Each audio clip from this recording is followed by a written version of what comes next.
Howdy. I'm Yazy. I'm Geoff. And this is Quest for the Best. I don't think we can say that. That's a copyrighted term. They're going to come for us. No. Miles, don't kill us. Miles, no. Not the legal beam, no. You know, funny enough, Hi, everybody. there was basically one of those in the last movie that we watched, Belle. A legal beam? Yeah, it's not a legal beam. There's a doxing beam. I can't watch Belle because I got so overexposed to that stupid I can sing again audio on TikTok, and it pisses me off, and it sounds like a Disney audio, and it just I mean, the dub. I can sing again. Shut up. The dub's probably not helping there. I feel like, you know, the song is less irritating in Japanese. Well, anyway, hi everybody. Hi. But the main, I'm hold on. I can't remember. Does just no glasses? Yes. Damn. We all have glasses. Everybody talks about how we all look the same and they can't tell us apart. Damn. I was gonna do I'm Tristan, I'm Miles, and I'm Geoff. Miles also has facial hair. Why don't I remember what anyone looks like? We have meetings with them like every week. I watch every episode every week, and yet still. Well, do you have face blindness? Perhaps. I have Geoff blindness.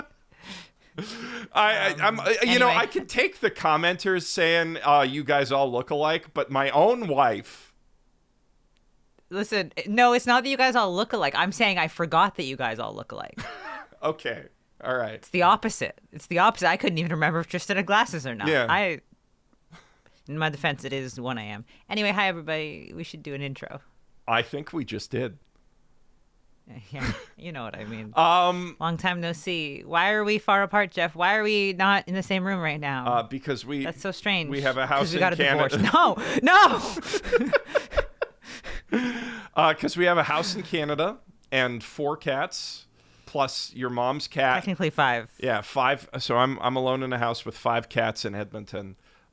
Which. And I'm alone in a house with some bugs in Japan because it's summer. Are there bugs?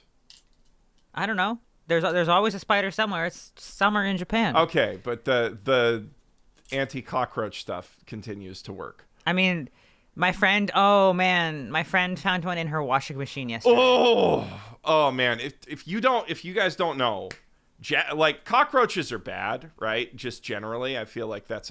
And they're huge here. I don't want that. That's not a hot take, is that? Is it that no. Cockroaches are bad? No, there's not going to be any Gokiburi defenders being like, damn, Geoff, that's heartless. Japanese cockroaches are extra nasty. They're scary, and because it's summer, they just show up. They just wander in. Yep. Like, they're just like, ooh, nice place you got here. It's not like an infestation. One just wanders in off the street. Just like one wandered into my friend's. So far, haven't seen any this summer, but there's still time. Last year, I saw one. It was scary. We do kind of agree. Anyway. The baby ones are kind of cute, though. No, that's terrifying. Anyway, so basically, during the year, we have a house in Canada and cats, and we can't bring our cats to Japan. And we have family. My mom lives at our house during the winter and spring and fall. But for the summer, she doesn't want to stay there. She wants to go to her house and live her life. So someone's got to go back to Canada. Geoff took one for the team again this year. I will probably continue taking Canada. one for the team every year. Kind of feels like. We'll see. Anyway. It's fine. But we spend so much time chatting on video calls and stuff that we were like, why don't we just record this and hang out on a video call that's recorded? Yeah. Yeah, and you guys can enjoy our banter. I feel like our banter is good enough to sell to people on the internet. Basically, we're stuck separated. Geoff, you're so far away. I miss you. We're stuck separated. I know. It's so sad. So we might as well record it. Yeah. Because we talk about literally everything anyway. So. Yeah, so today we're going to talk about a couple things. And I think everyone can guess what it is because I mean, it's the hot topic right now. Sony's bullshit. Yeah, I mean, it's a lot of bullshit too, all at once. Yeah, but it's a bullshit from different spouts. We got game bullshit. We got anime Crunchyroll bullshit. Yeah, so take it away, game man. So Sony. First, let's start with the game. Sony just hates physical media now, I guess. Like directly responsible. Ooh, I missed that. CC Lemon, what Yazy is drinking there, is one of the greatest beverages known to man. If you ever go to Japan, get that. Get a refreshing CC Lemon. That's my Fami Chicky equivalent, because I'm not that into Fami Chicky, but I will have a CC Lemon every day. Yeah. If I was only going to Japan for a week, obviously I do not have CC Lemons every day, or I'd be even fatter than I am. Don't say that. But yeah, so Sony, right? We get off track so fast. Sony hates physical media now. They basically are responsible for our generation getting into DVDs, right? Like the PS2, the PS3 got us on Blu-rays. So for a long time, I feel like they were champions of physical media, and this feels like a little bit of a betrayal that they're like, no more discs for PlayStation. Literally the same day that they're like, also, we're delisting everything on the PS3 and PS Vita PlayStation stores. You will never be able to get those things ever again. So, like, showing... I didn't know about that. Yeah, literally the same tweet.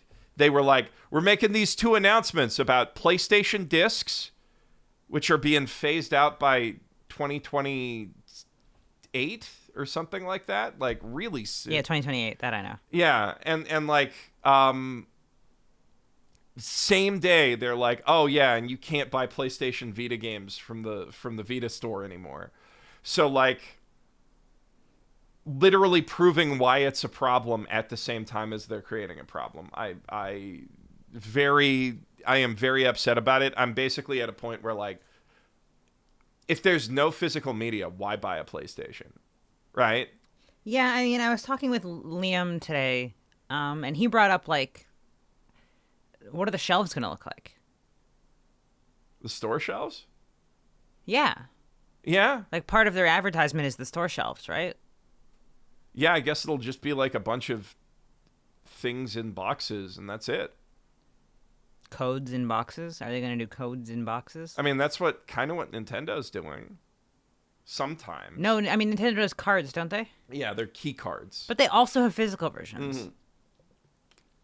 So, well, no, that's the controversy is they've got the key cards, which they let you download the game to your Switch 2, but the game isn't actually on the cartridge. And that's because memory is getting expensive. That's a separate problem, though. But yeah, like, winding down disc production, which, like, suddenly turns Blu-ray players into luxury items, right? Because, I mean, what's the point of buying a PlayStation if it doesn't have a disc drive? Yeah, that's why I've gotten for Blu-rays. That's why I've been in the PlayStation ecosystem for the last decade, right? Or like 2 decades of my life, because because it doubles as a Blu-ray player. Yeah, and even the original PS1 doubled as a CD player. That was a really big deal in the 90s when, like, I mean, boomboxes were relatively cheap by the late 90s, but, like, the ability to play music CDs and stuff, and even sometimes to play the music from the PlayStation game as a music CD. Some games let you do that. That was really cool. But yeah, like, are you gonna become an Xbox guy? No, I that's the reason I'm not an Xbox guy. I have a. No, but I'm saying with there being, if there's like no disc drive option at all, are you still gonna be a PlayStation player, or because you are a PlayStation / Nintendo guy? Yeah, we don't have an Xbox. I'm a video games Japan guy. Yeah, but that's what I mean. Do you think you'll end up buying an Xbox? No, I have a, Okay. I'm going to go to starforgesystems.com/mother's basement, and I'm going to buy myself a Starforge system, or I would if I, Well, you already have one of those. You're gonna buy me one because I'm on a goddamn laptop right now, okay, yeah, so that we can play games together. we'll buy you the JJK one. Or man, here's the At thing. Starforge. What's your URL? Starforgesystems.com/ I don't know. Let me double check. It's I have so many links. Okay, Yeah. let's see. Last video with a Starforge ad. Let's see. Damn. Well, this is exciting. StarforgePC.com/mothersbasements. StarforgePC.com/mothersbasement. Go to StarforgePC.com. Okay. Anyway, yes, Jeff does have a nice Starforge PC. I, on the other hand, am slumming it out on a laptop. You're gonna have a hand-me-down PC. It's a good PC. Yeah, I like you're gonna have a hand-me-down PC. I mean, it's not a bad PC. It's a ROG. Oh yeah, it won't stay connected to anything. That's not but true. It's no Starforge with. It is no Yuta and Starforge. Rika It is on it's no Starforge with Yuta and Rika. It is on a perfectly good ROG PC, but it is no Starforge with Yuta and Rika on it. Although I'll be honest, if we get another Starforge, like if I splurge money on a Starforge, I might have to buy the new Mob Psycho one and just give you the Chainsaw Man one. Nah, I'm kidding. Damn. But you see that? Have you seen the new Mob Psycho one? Yes. It's so pretty. 99.9. 99.9. You know, it's their 10-year anniversary. Yeah, I know. They put out a new 10 years of Mob Psycho. Oh, I'm fading away. There's new Mob Psycho anime. It's only a minute and a half, but it's new Mob Psycho anime. And Yeah. legendary Tumblr sexy man, Reigen Arataka, fails to install a Nest Cam in his office, which is good because the surveillance state is evil. Legendary Tumblr internet sexy man. Reigen Arataka. Reigen Arataka, yeah. Everybody loves legendary Tumblr sexy man, Reigen Arataka. Anyway, Sony. Back to Sony bullshit.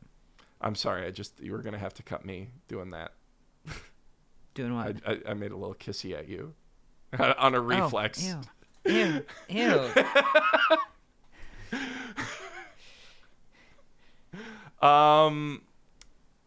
So Sony bullshit, right? So first Sony did this. They got rid of the discs, which is like, to me, I'm like, I have literally no reason to use PlayStation ever again. I may as well just like stay on my PC, play Steam games, right? Like, I hate this a lot. So, yeah, that's a problem, right? There's like a couple Sony IP that I care enough about to want to play them. And like, even then, right? Like,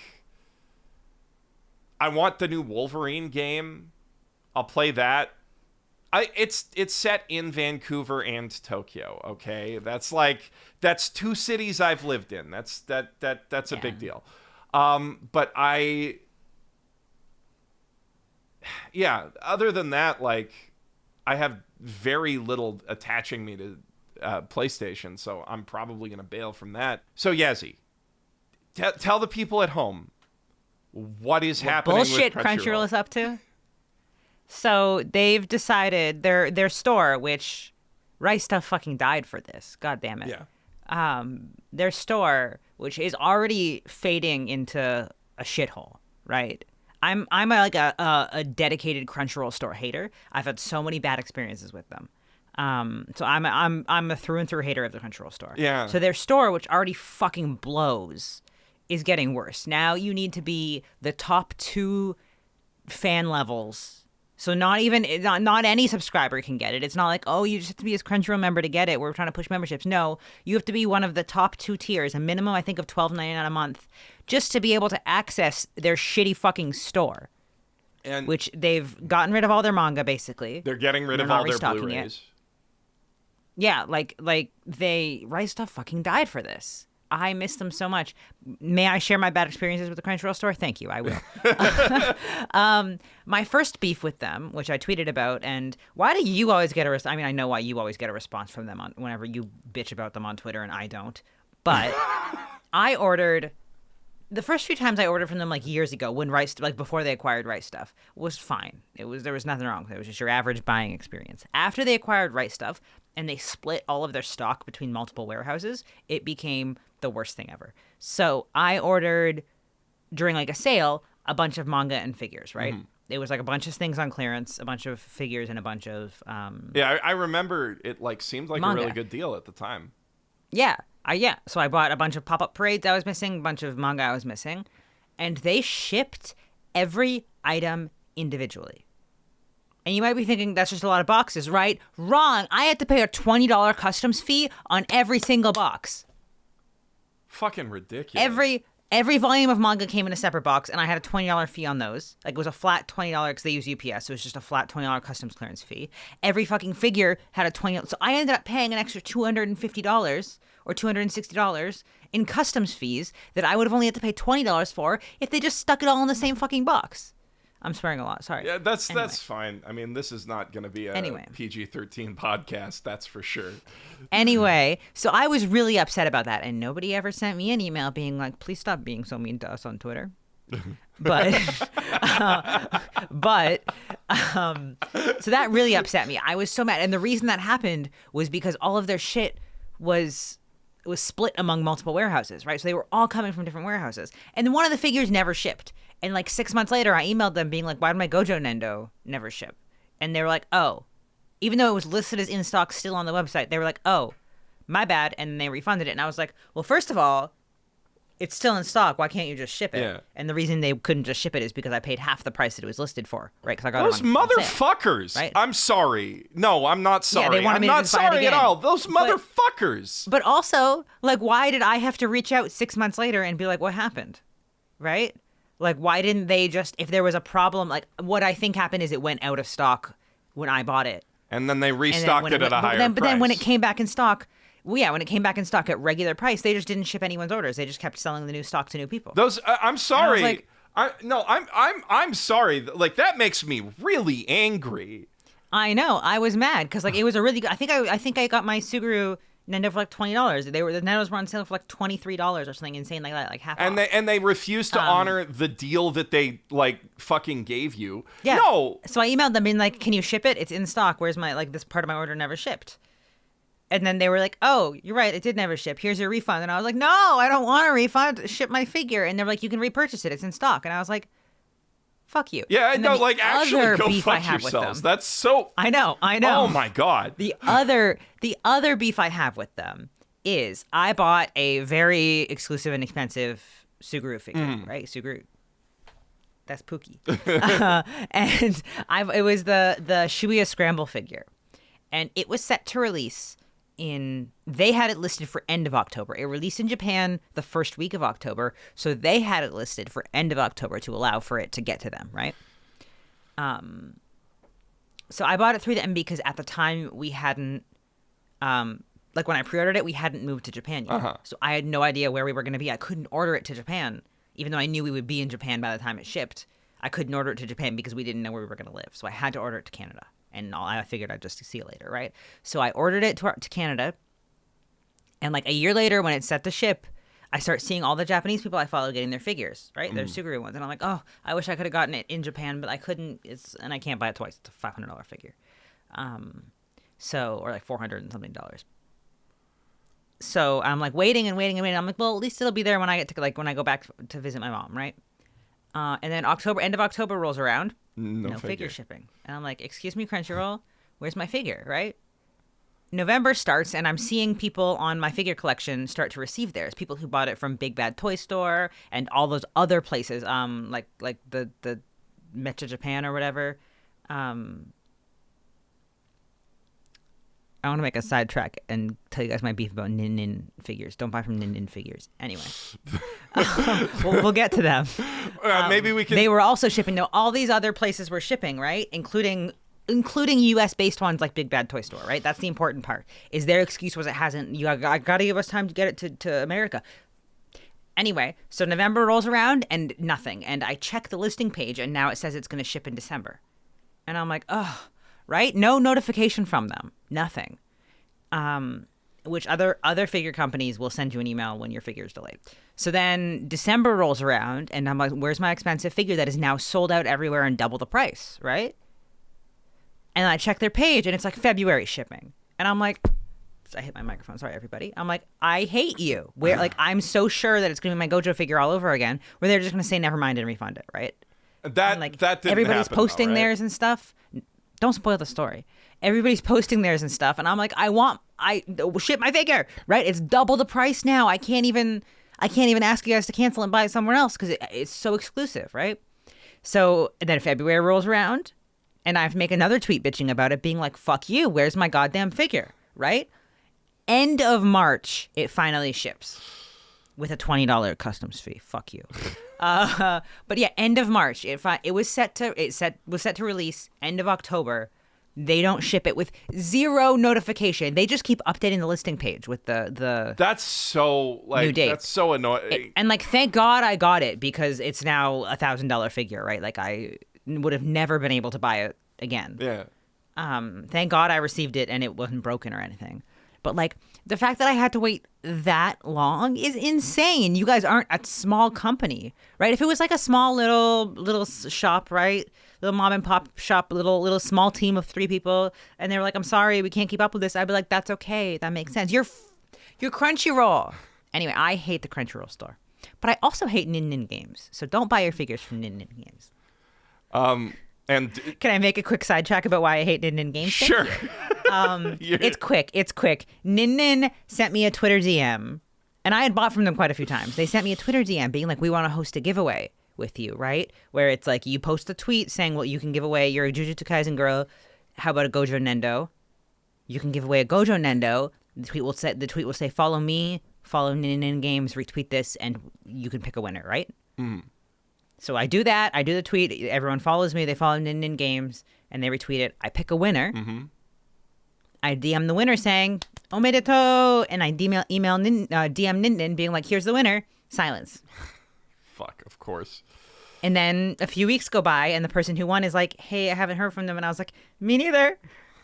And then I start getting replies on the tweet being like, hey, who won? Like, what's going on?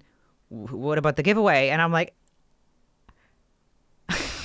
I don't know. So in the end, I had to buy the figure out of pocket for that person because Nin just completely ghosted me.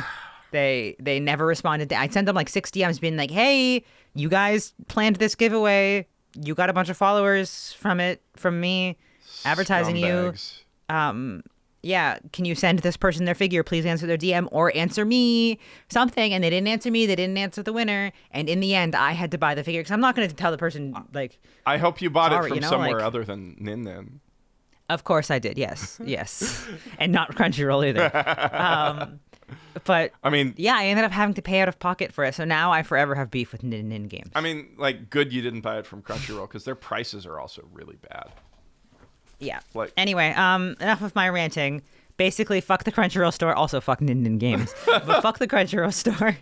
And the fact that they have such terrible service and they're so notoriously impossible. And now they're trying to be like, you also need to pay us $12.99 a month to access our shitty, awful store. And it's like, it seems like they're going to be sunsetting most of the like physical media inventory, and all there's going to be is fucking figurines and like merch drops. Shitty figurines too, not even good figures. No, but drops. That's what really concerns me. Is like, they've said we're going to be doing a drop system now, which is like, I nobody likes that. I mean, companies like that, they love getting you on the fucking FOMO bullshit, right? You know, like, yeah, making you scared that you have to order it and you don't have time, or you're not going to get it back, right? Like, which is especially dumb to be doing now with fucking anime figures, because like the bottom has fallen out of most of the secondhand market for anime figures, right? Like. Mm-hmm. You know, there's the Gojo tax and the Rem tax at cons or whatever, and you might not think if you're now it's the Uma Musume tax. Oh, the Uma tax. Did you see those pictures at AX where they were selling Uma prize figures that you can find around Japan for 1,000 yen, for $150. Oh my. Yeah. Yeah, they're like Uma figures that there is an excess stock of here, where you can walk into any store in Akiba and see a shelf full of them because they're Crane Game prize figures. And you know they're 1,000 yen or 1,500 yen, and these booths at AX had them for $140 to $150. Is that like? So yeah, now it's is the that Uma a tax. tariff issue? Maybe. No. They're prize figures. These guys are just buying them up. But 150. And How bringing do them you over. justify? Yeah, there's no excuse. You don't. That is the Uma tax in the West. So yeah, the Rem tax is out, Uma tax is in. You can really tell that anime convention vendors think they deserve to live. I know, right? Fuck. Like, You know, they're gotta get a slapping sponsor on this manga podcast at for cons now. It pisses me off. We got to get a sponsor on here for a shopping service. We do. For a proxy service that everyone can buy their 1,000 yen figures from Japan. But I'm not going to suggest one. I because wonder none of if them are paying me, my code, my mother's basement code for Zen Market still works. For beep still works. You complete me out. I mean, if they're not paying for it, don't give them. Yeah, the yeah, there you're are right. a lot of really good prices. There's Zen Market Bai. I actually sell on Mercari Japan. I like a lot of my blind packs and stuff. There's a lot of interesting discussion among Japanese people about whether or not they like shopping services. Yeah. What are the other ones? Raku something is Rakuten? another one. No, it's not Rakuten. No, it's like Raku Global or something is another shopping service. There's some shitty ones. I encountered a couple unofficial ones and I hate them. Those ones I don't like. But the official ones that are like approved by Mercari, I like them personally. And like there was a whole thread of people arguing back and forth about whether or not they like them, because some people hate the idea of the merchandise leaving Japan. They're like, I don't like it leaving the hands of Japanese fans and going to overseas people. Fucking losers. Seriously. But other people who are smart and think like me are like, no, I love it because you people are all neurotic freaks. Yeah, which is the correct You people opinion. give. Can I? Yeah, you guys are all. Yeah. Can I do a brief? Okay. Kids at home, it's time for you to learn a valuable new Japanese word. The word of the day is neto uyo. That's short for neto uyoku, or the online right. Well, no, it's not quite them. It's I mean, just that's people what who it for some- translates to. But I mean, the people who are like, I don't want filthy foreigners to have this, are definitely that kind of guy. And the important... Well, there's a specific country they don't want it going to. There's only one country China? they don't want it going to. You said it not. China. Some of the craziest racism I've ever seen have been in merch threads by Japanese people. You can always... Crazier than any racism I've ever seen in American drop. Mm-hmm. They oh my God. You can always tell when it's a LARPer, because they're like saying that shit about like... The West? Yeah, no, with the West or Muslims, right? And it's the Chinese. It is kind of Muslims, but not as much. If you want to be a good fake Japan LARPer, you have to be really anti-China. You specifically have to not say you don't say it. You use the flag emoji. Mm-hmm, mm-hmm. Yeah, that's what they do. Yeah. And to a lesser extent, Korea. It's crazy. Like actually, the craziest racism I've ever seen is not from Americans, but from Japanese people when talking about merch. Anyway, Japanese people who buy on Mercari are crazy. They're neurotic. They expect you to spend more money on packaging than they're spending on the merchandise. Like I think if it gets there safely, great. But like they care about the presentation of it. I had someone complain once because they could tell that I reused bubble wrap. Yeah, I'm reusing bubble wrap, bro. It's not like it was popped, but they could see tape residue on it. So they complained to me that the fucking 500 yen can badge they bought, I wrapped it in bubble wrap from, like, I cut a piece of, like I have a bunch of bubble wrap from things that I've bought previously, but they have a little bit of tape on them, right? So when you take the tape off, you can tell, right? It's not like ruined, but you can tell that there was tape right there, right? And then you cut it out and you wrap it, and they're like, this has been used before. Yeah, and it's called recycling. Yeah, it's not like it was dirty. It's fucking or popped, right? Anyway, Japanese people in America are neurotic, which means when I get a proxy that purchases from me, I'm like, hallelujah, because they're not going to complain as long as it gets there safely in the condition that you advertised it. And the other nice thing about shopping services, which we're not advertising right now, but shopping services, please send us money. But the other nice thing about non-specific shopping services is that you don't have to touch the Mercari community, which... Oh my God, they're so scary. My very first bad rating... My very first bad rating on Mercari was because... So you're expected to send a greeting message. When you buy something, regardless of how much it costs, you buy a 300 yen postcard, you are expected to send a greeting. I have to send a greeting, and it's literally just, hello, I bought this. It's a short time, but thank you very much. Yeah, that's... So then they respond saying, thank you for your purchase. It will be sent out in the time. There's fucking preset things you click. They send a response saying, thank you for you. It'll be sent between the set time. Please check it once you receive it and evaluate. Right? So then you're supposed to... The emails that eBay sends you, but you have to manually... Send them yourself. You have to manually decide what they say. That... And the first time I got a bad rating from somebody was because I sent my greeting message. They sent their I'll ship it within the deadline thing. And then they shipped it and they sent the automated it's been shipped message, right? And I didn't respond to the automated it's been shipped message saying thank you.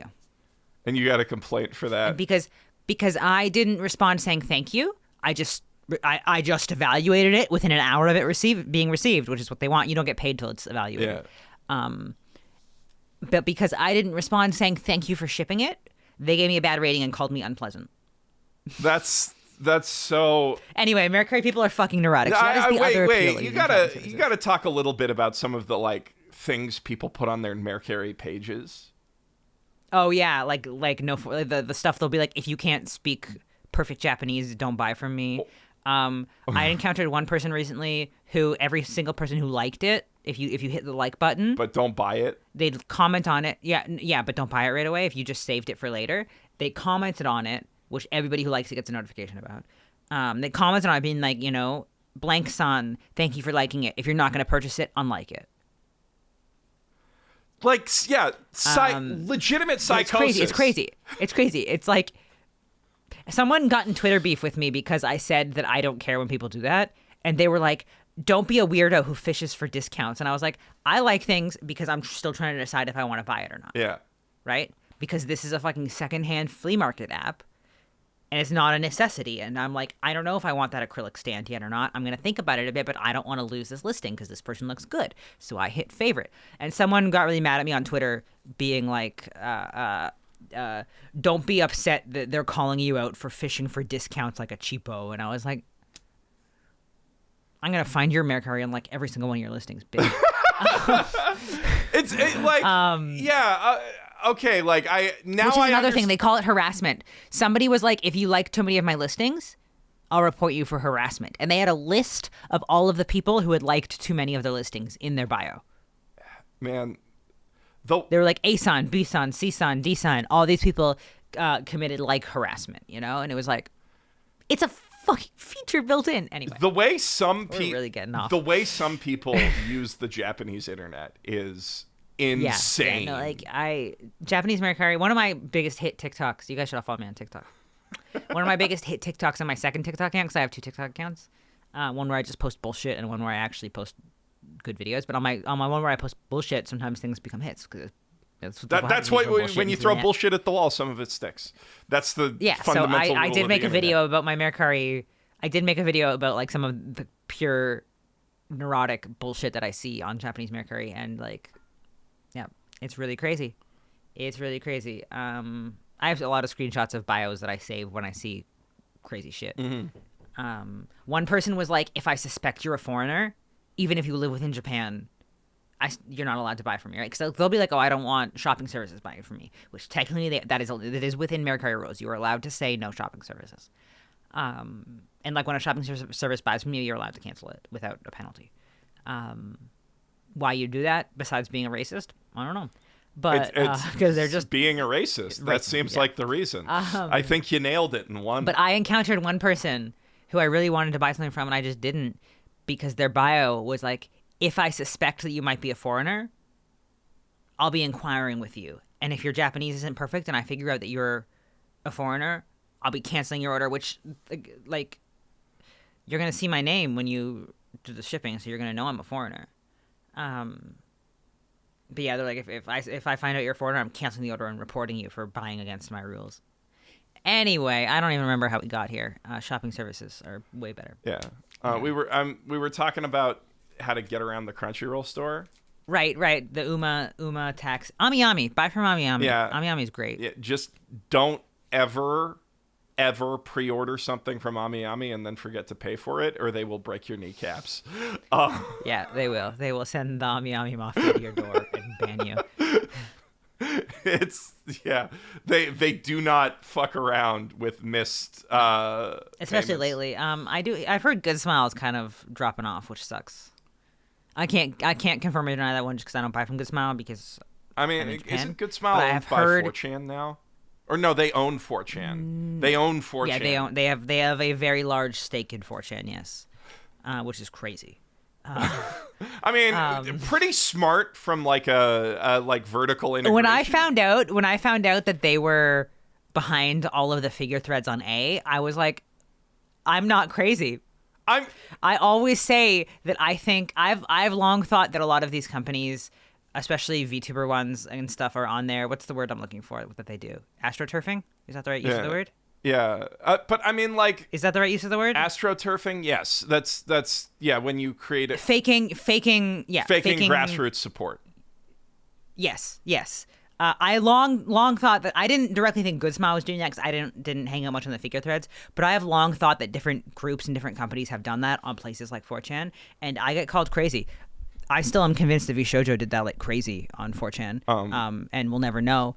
But I mean, but then when it came out that Good Smile was actually doing that in the figure threads, I was like, anyway, you it called is it crazy though. No, I mean, like,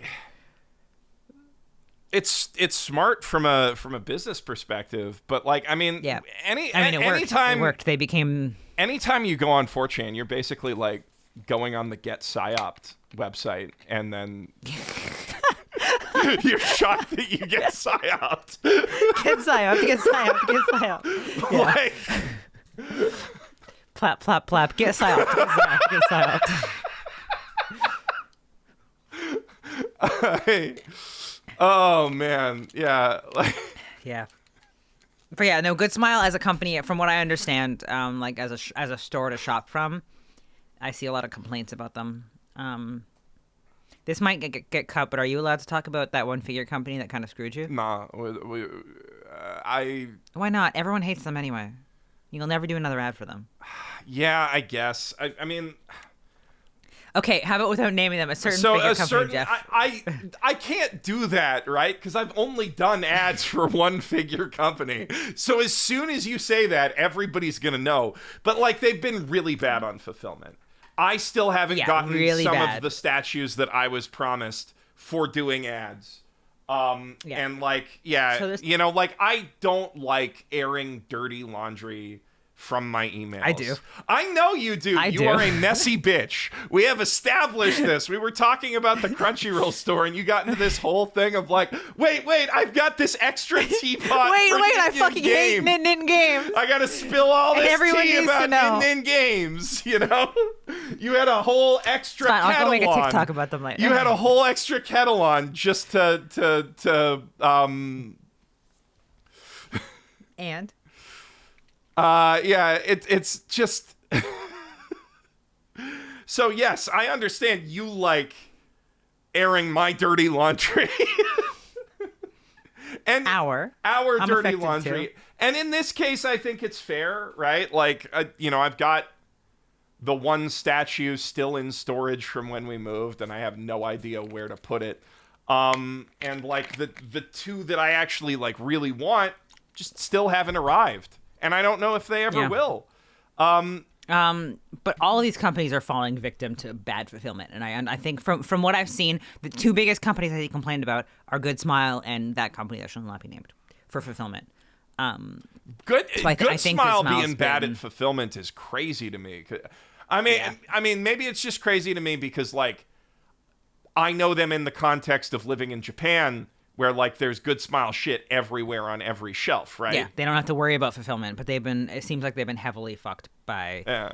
I mean, like I high-end Good Smile shit I feel is a little too fiddly generally, and like their quality control standards aren't up to snuff for that, right? There was this golden age of Nendoroid QC, and it's fallen off. My God, Nendos have gone to the shitter. Remember when you used to get a lot of accessories with your Nendo? Yeah, like the extra. And now you have to buy a faceplate separately when they release it. Do they still come later? with the extra neck joints? I don't know. I haven't bought a Nendo in so long. Yeah, like But like they come with the bare minimum now. They used to come with so many accessories. and now, yeah, It's the bare minimum now. and you buy the accessories separately. A lot. Sometimes if they release mean, them. they have like, the- the fact they release faceplates later. Yeah, it's. I mean, you know, Sometimes they announce the faceplates the same day that they announce the Nendo, and I'm like, fuck you. yeah, it's. I mean, it's Put it in a turning. box. It's turning. 3 years ago, you would have put it in a box. Yeah, it's turning what was like a single collectible into like, oh, we're selling you the razor and the blades. It's, you know, very standard marketing bullshit. But yeah, I Good Smile, I have complicated feelings about. is the place that I Because like pop-up parades are really good. I disagree. They're not good. They're not? Have those fallen? Because like I feel like that's hard to get wrong. Yeah. Like above prize grade. Man, I'm a Prize figure. Sadosugu freak, and I bought the Sadosugu pop-ups. They look like shit. They do? Ah. They look so fucking bad. Yeah, I haven't even opened them. They're still in the box because I saw the faces through the box, and I was like, nah. I don't want that on my shelf. Nah. That's how bad they are. Wow. These huge, god-awful, ugly bases and these low-quality Kuji prize figure level faces for $50, $60 now. Wait, they gotten that expensive? Yeah, they're pretty expensive now. Yeah, and then they got the XLs and stuff. The XLs are kind of cool. But yeah, like I feel like I do still want the pop-up parade Coco. I feel I really want we got to get all of the Coco figures. That's your mission before I get back is you have to find every Coco figure. It's so hard to find Wish Hat stuff here. You gotta hunt it down. Me. Yesterday in the convenience store, they were playing the opening. It's such a banger. I love Eve. Pikachu. You gotta learn it so that we can do it at karaoke together as a duet. We should get back on track. Anyway, buy your figures from Ami Ami. That's all I'm saying. They're my go-to. Yeah, Ami Ami's They're the goat. yeah, and Big Bad Toy Store is pretty good too, from what I understand. yeah, if you're looking for importing US-based. stuff to the U.S., I mean, they're a little expensive for everything, but like Who, Big Bad or Big Bad. Ami Ami? Big Bad.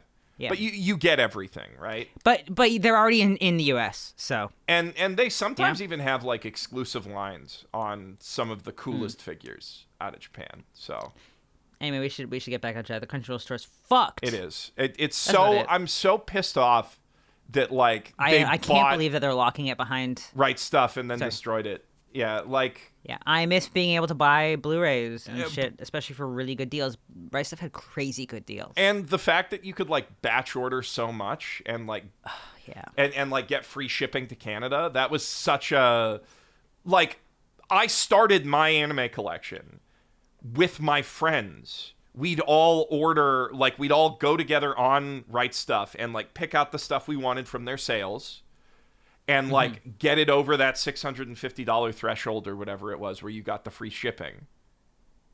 And we would just like pool the order. Which with their prices would be a fuck. It was a fuckload of anime and manga. Like, what a great website. Somebody needs to step up and create a new one. You know, like, and I don't know if you can, is the thing, right? With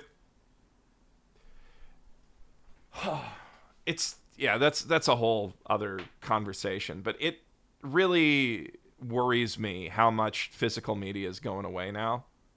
You know, that's my concern with it, is just like streaming services are ephemeral, and a couple years ago, I would have said torrenting can take care of like the preservation aspect, right? Because I do think that decentralized data storage is one of the most reliable things for preserving media, right? You know, like torrent networks are amazing. In, you know, a lot of stuff that you can't find anywhere else except maybe on the Internet Archive, and even then is like on a torrent somewhere. But the kids today, I don't want to be like a crotchety old man yelling at clouds, but the kids today don't understand how to torrent anything. It terrifies them. I know. They're like our parents staring at an application and being like, if I run this executable, is it going to give me a virus? Not even that. They don't even know what that means. Yeah. And I can't blame them. It's because everything they do is on their phones. Yeah, but I mean, that's like... Yeah, you can't blame them, right? It's the whole walled garden ecosystem idea has won because that's what's easier to make money on than, like... Man, I don't want to have to use Linux, right? But every time they update Windows, too, at this point, I'm like, maybe I should change over to Linux, because like Windows is just getting more and more of this app store bullshit that is designed to obfuscate how you use your computer. It's just bad. Like, it feels like we're moving toward a future where you don't own anything, right? And like, yeah, I'm personally fine with that if in the context of like everybody gets a house, right? Or like some things shouldn't be privately owned, like hospitals or highways and stuff like that, right? Like there's obviously some stuff I don't think should be owned that is owned at present that's messed up. But like, I want to be able to own my Blu-rays. I want to be able to own books. I feel like that is a reasonable thing for human beings to want.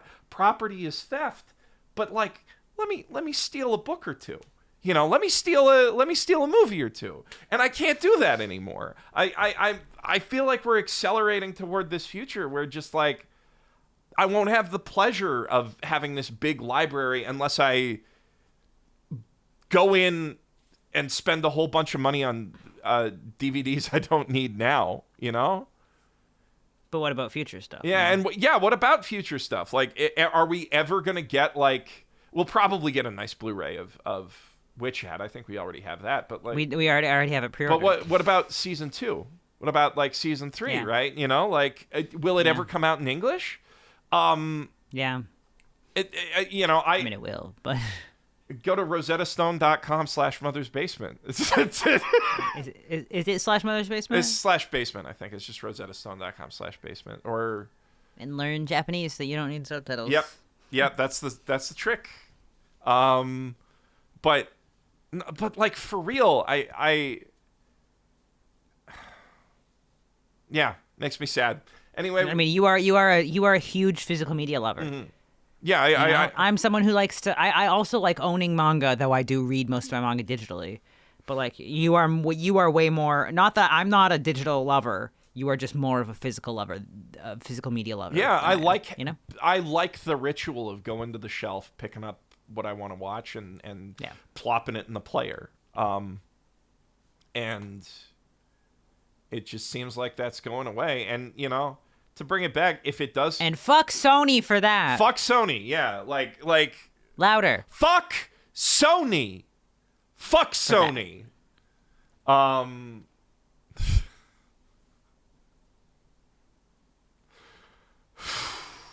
Hope that doesn't upset anybody. I mean, I should be saying that.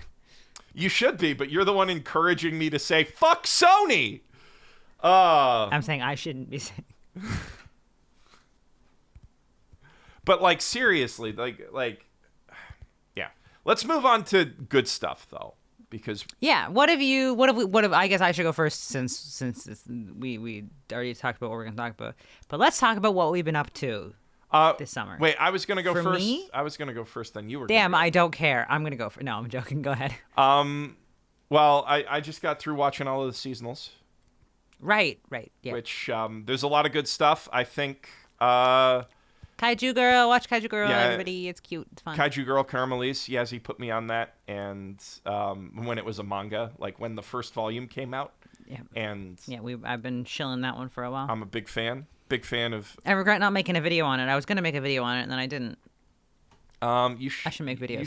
You should, or we should, drop them on Basement Life if you want, or I have my own channel. Rest in peace.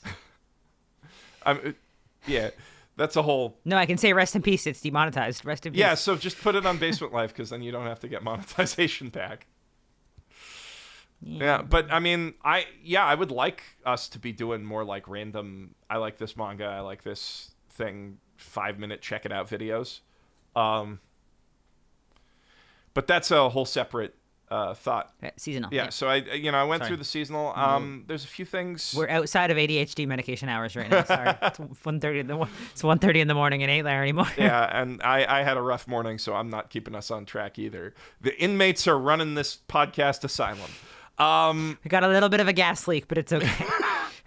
So I watched all the seasonals, and we're just waiting for finals. And you actually watched them, not in even 2 times speed either. Yeah, I actually watched literally everything. I feel like you still don't get enough credit for that. Except I missed 2 things this season because they're not streaming legally anywhere, and one of them's a yaoi, so I'm sorry.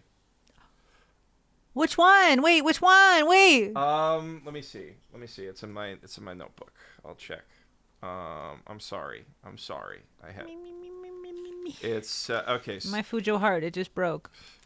It's like the only yaoi this season too. Okay, so I don't know which one you're talking about. I had to miss Hano no Tokyujo Dodge Danko, which is a dot. You can watch it on Aaron Fantasy, I bet. Hano no what? Hano no Tokyujo Dodge Danko. Special. It's a dodgeball anime thing. Oh, that's not the yaoi. Okay. And then Perfect Addiction. That's the yaoi. That's the yaoi. I had to. Those aren't streaming anywhere, so I like. While I guess technically should have for completion's sake. Oh, that one. I bet Aaron Fantasy has it. Let's go look. Errant Fucking Fantasy. love Aaron. You don't understand. You're not a longtime Fujo. Aaron Fantasy is a pillar of the Fujo community. Jeff, this is what it looks like. Ooh. It's a pillar. It's a pillar of the Fujo community. And it hasn't changed since I started using it. Is that a private torrent tracker? No, it's a forum, Jeff. Do you forget what forums look like? Yeah, I was just like, most forums don't have a login before you even browse it. Yeah, I mean it's because they have their own streaming of yaoi on there. But I see. Aaron Fantasy, I've had a donation going to Aaron Fantasy for years. I love them. I do a $5 a month donation to them. They are like an actual pillar, and I bet it's on there. That's how I watched season 1 of Ginger Romantica back in the day when I didn't have a Crunchyroll subscription. Or was Crunchyroll even around back then? Maybe not. What was that? That's where I used to watch all my yaoi when I 2007? was younger. Yeah. But yeah, that's where Aaron Fantasy. They've been a literal fucking. They got all the yaoi. They subtitle it themselves.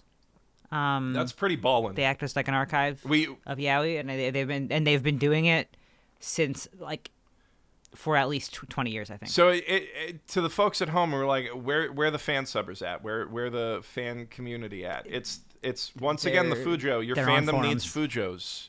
Fujos, keep your shit alive.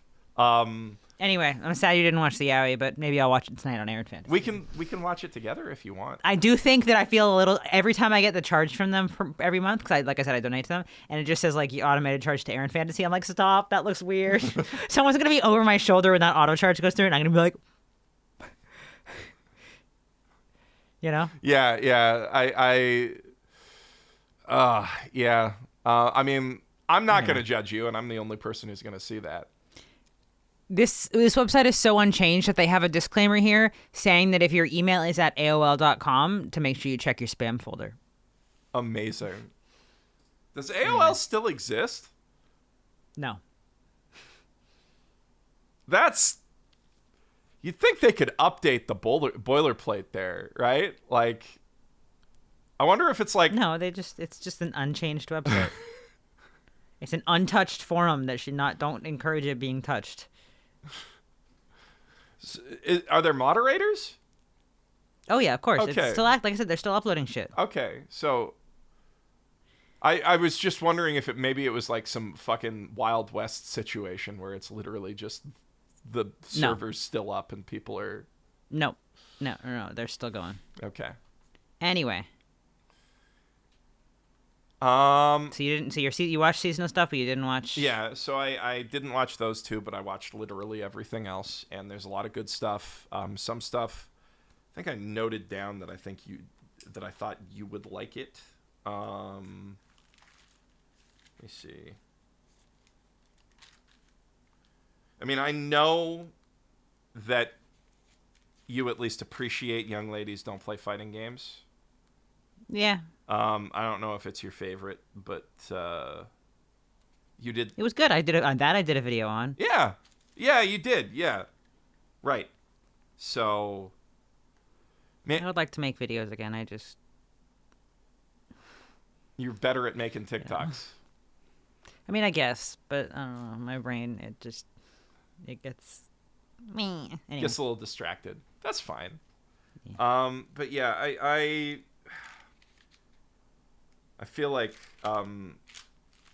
Russell Brand going through his Bible trying to find the Bible quote that that was so funny. Yeah, I can't find... okay, yes. The one I thought that you might like is Please Excuse My Younger Brothers. It's about this... I'm listening. Is it incest? It's stepbrothers. Oh. But boo. I mean, yay. So it's about this girl. She moves in with her mom remarries, and she moves in with the stepdad. And he's got 4 sons, and they're all into her. One's more into her. Like, one's obviously the main one because he was born literally a day before or a day after her, and he's really salty that he's not the oldest brother anymore. Oh my God. So that's cute. He looks like a K-pop star. And one of them's a hikikomori. One of them is the smart, bookish one, and one of them is 12, which is also a sexual archetype for some reason. But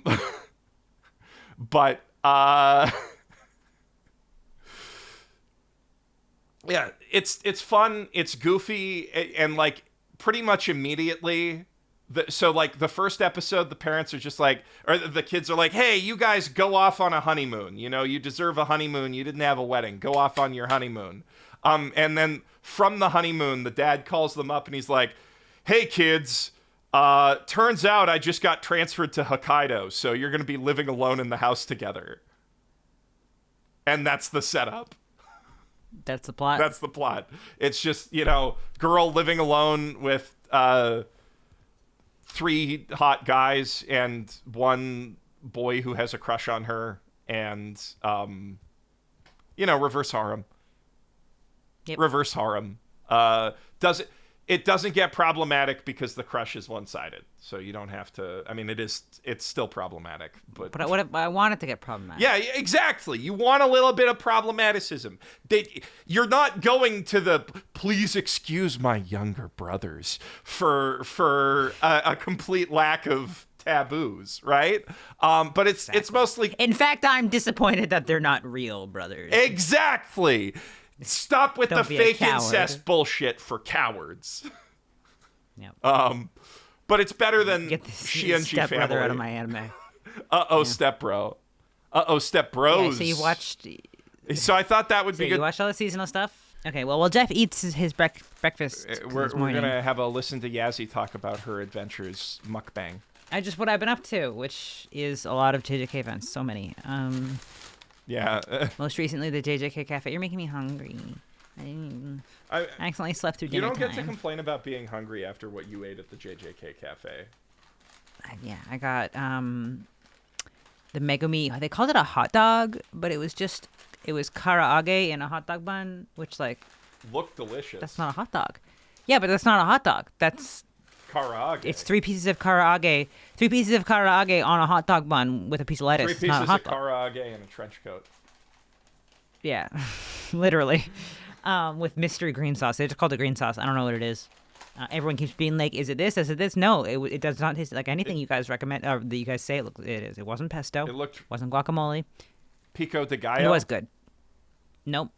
No, it was very smooth. It was like a ketchup consistency. Man, I'm still thinking about that cheese sauce that they had on the hot dogs, the Donkey Kong hot dogs at Nintendo Land with the Doritos on them. Sorry, continue. Yummy. Yeah, no, I mean, I've just been going to a lot of JJK events. There's been a lot. I post about all of them on my TikTok. You can follow me on TikTok to see me go to all these events. Please do. I've just been going to so many. I went to Nagoya to go to one. I'm going to Nagoya next week to go to another one. I'm going to the cafe in Nagoya next week because I've also been PokéLid hunting. I've been going around. There's like 370 something or 400, maybe 400. No, there's 470 something PokéLids. Those are Pokefuta. Pokemon manhole covers. Manhole covers. Yes, they're part of a tourism project that Pokemon does to help revitalize areas, which awesome. But I've been going around trying to find those because you also get them in Pokemon Go. You get some special stamps for them. So I'm going to Nagoya because they have one there that I missed last time I was there. I literally walked by it and I didn't even notice somehow. It was sharing a space with the JJK event that I was at, the JR collab. I think I might have walked over it and somehow I didn't notice. That's I crazy. was in JJK brain mode. So yeah, I've already been to that one and I didn't spin it on my. I had Pokemon Go open too, and somehow I missed it. So I'm going back to Nagoya next week to go PokéLid hunting, and also to go to the cafe there. So maybe I'll get the Megumi thing again because everything else does not look yummy. I had the Gojo fruit salad. It was nasty. It was real gross. They mixed really super crunchy oatmeal, like trail mix oatmeal, with Jell-O, which, I'm sorry, those are dead opposite textures. They don't mix. And banana, mushy ass banana. Yeah, that doesn't sound good. I'm trying to think what else. I've just been to. The problem is every time we were gonna record this was closer to other big events. I've just been to a bunch of pop-up shops. What I did encounter, I fucking hate scalpers. JJK has a huge scalper problem. I know we were just talking about how the Japanese people are always like making up crazy things about The Chinese? when it comes to merch with the Chinese, but I mean, it is undeniable that the scalpers at these events are old Chinese men. I think Specifically. that one Chinese family that you've seen at like every JJK event. Oh my God. Yeah. Like, I that's think the thing. they're responsible and for all of it. Like that's the no, there's way more than that. But like, so yeah, that is the thing. There's one family who I see at all of these events, and it's a guy who brings his parents, his like older parents. And like last year he was at the Ikepri Hotel restaurant, and there weren't many people there. It was me and my friend and them and like one other party there because scalpers bought all the fucking tickets and didn't show up, which is what happens every time. They buy all the tickets and they don't show up. Or they don't buy the tickets. They reserve the tickets because ticket reservations are free. And they take all the spots, and then when things aren't selling well, they don't show up because it's not worth their time. But then the people who wanted to go can't. Anyway, there was only like 3 of us there, and we were trying to enjoy our food and like have a good time because we're fans and we're excited to be at the pop-up shop and enjoy the atmosphere and stuff and eat the food. And the entire time, you get a coaster for every. Oh no, at this you got a postcard for every drink you ordered. So they ordered like 6 drinks to try to get that stupid Gojo postcard because that was the expensive one. They didn't drink a single one, and as soon as all the drinks were put down, they took their postcards and they got up. And you can't buy merch till you're done eating, right? Mm-hmm. That's how it works. Is you come in, you eat. After you eat, you pay for your food, and then they give you a ticket to go buy, and then you buy merch because you only buy it once, right? And that's how they make sure that you can't just like walk in off the street and buy merch and stuff like that. That's how the system works: is you come in, you eat, you pay your bill, and when you get your receipt from your bill, you get the ticket to buy merch. Yep. And then you can go over to the merch store that's right there, connected, buy your merch, and bring the ticket back, and they take the ticket, and you can't come back. So they ordered like 6 drinks, didn't touch a single one, didn't even put the straws in them. Right, so huge waste there. They took their postcards, they go pay their bill, and then they start grabbing multiple. So for some stupid fucking reason, this pop-up shop didn't have purchase limits, which is crazy. They should not have done that. And they did add purchase limits after this happened. But they grab like 3 baskets each, and they just start loading them up with Gojo stuff. Everything. Because Gojo's the only one who sells. Yeah. They're grabbing like handfuls of the acrylics, handfuls of the keychain, and the badges were the really big thing they wanted. I was able to put together a bag. Hold on. Oh.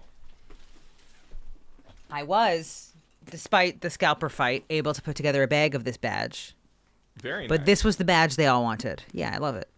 Look at this twink. This was the badge they all wanted.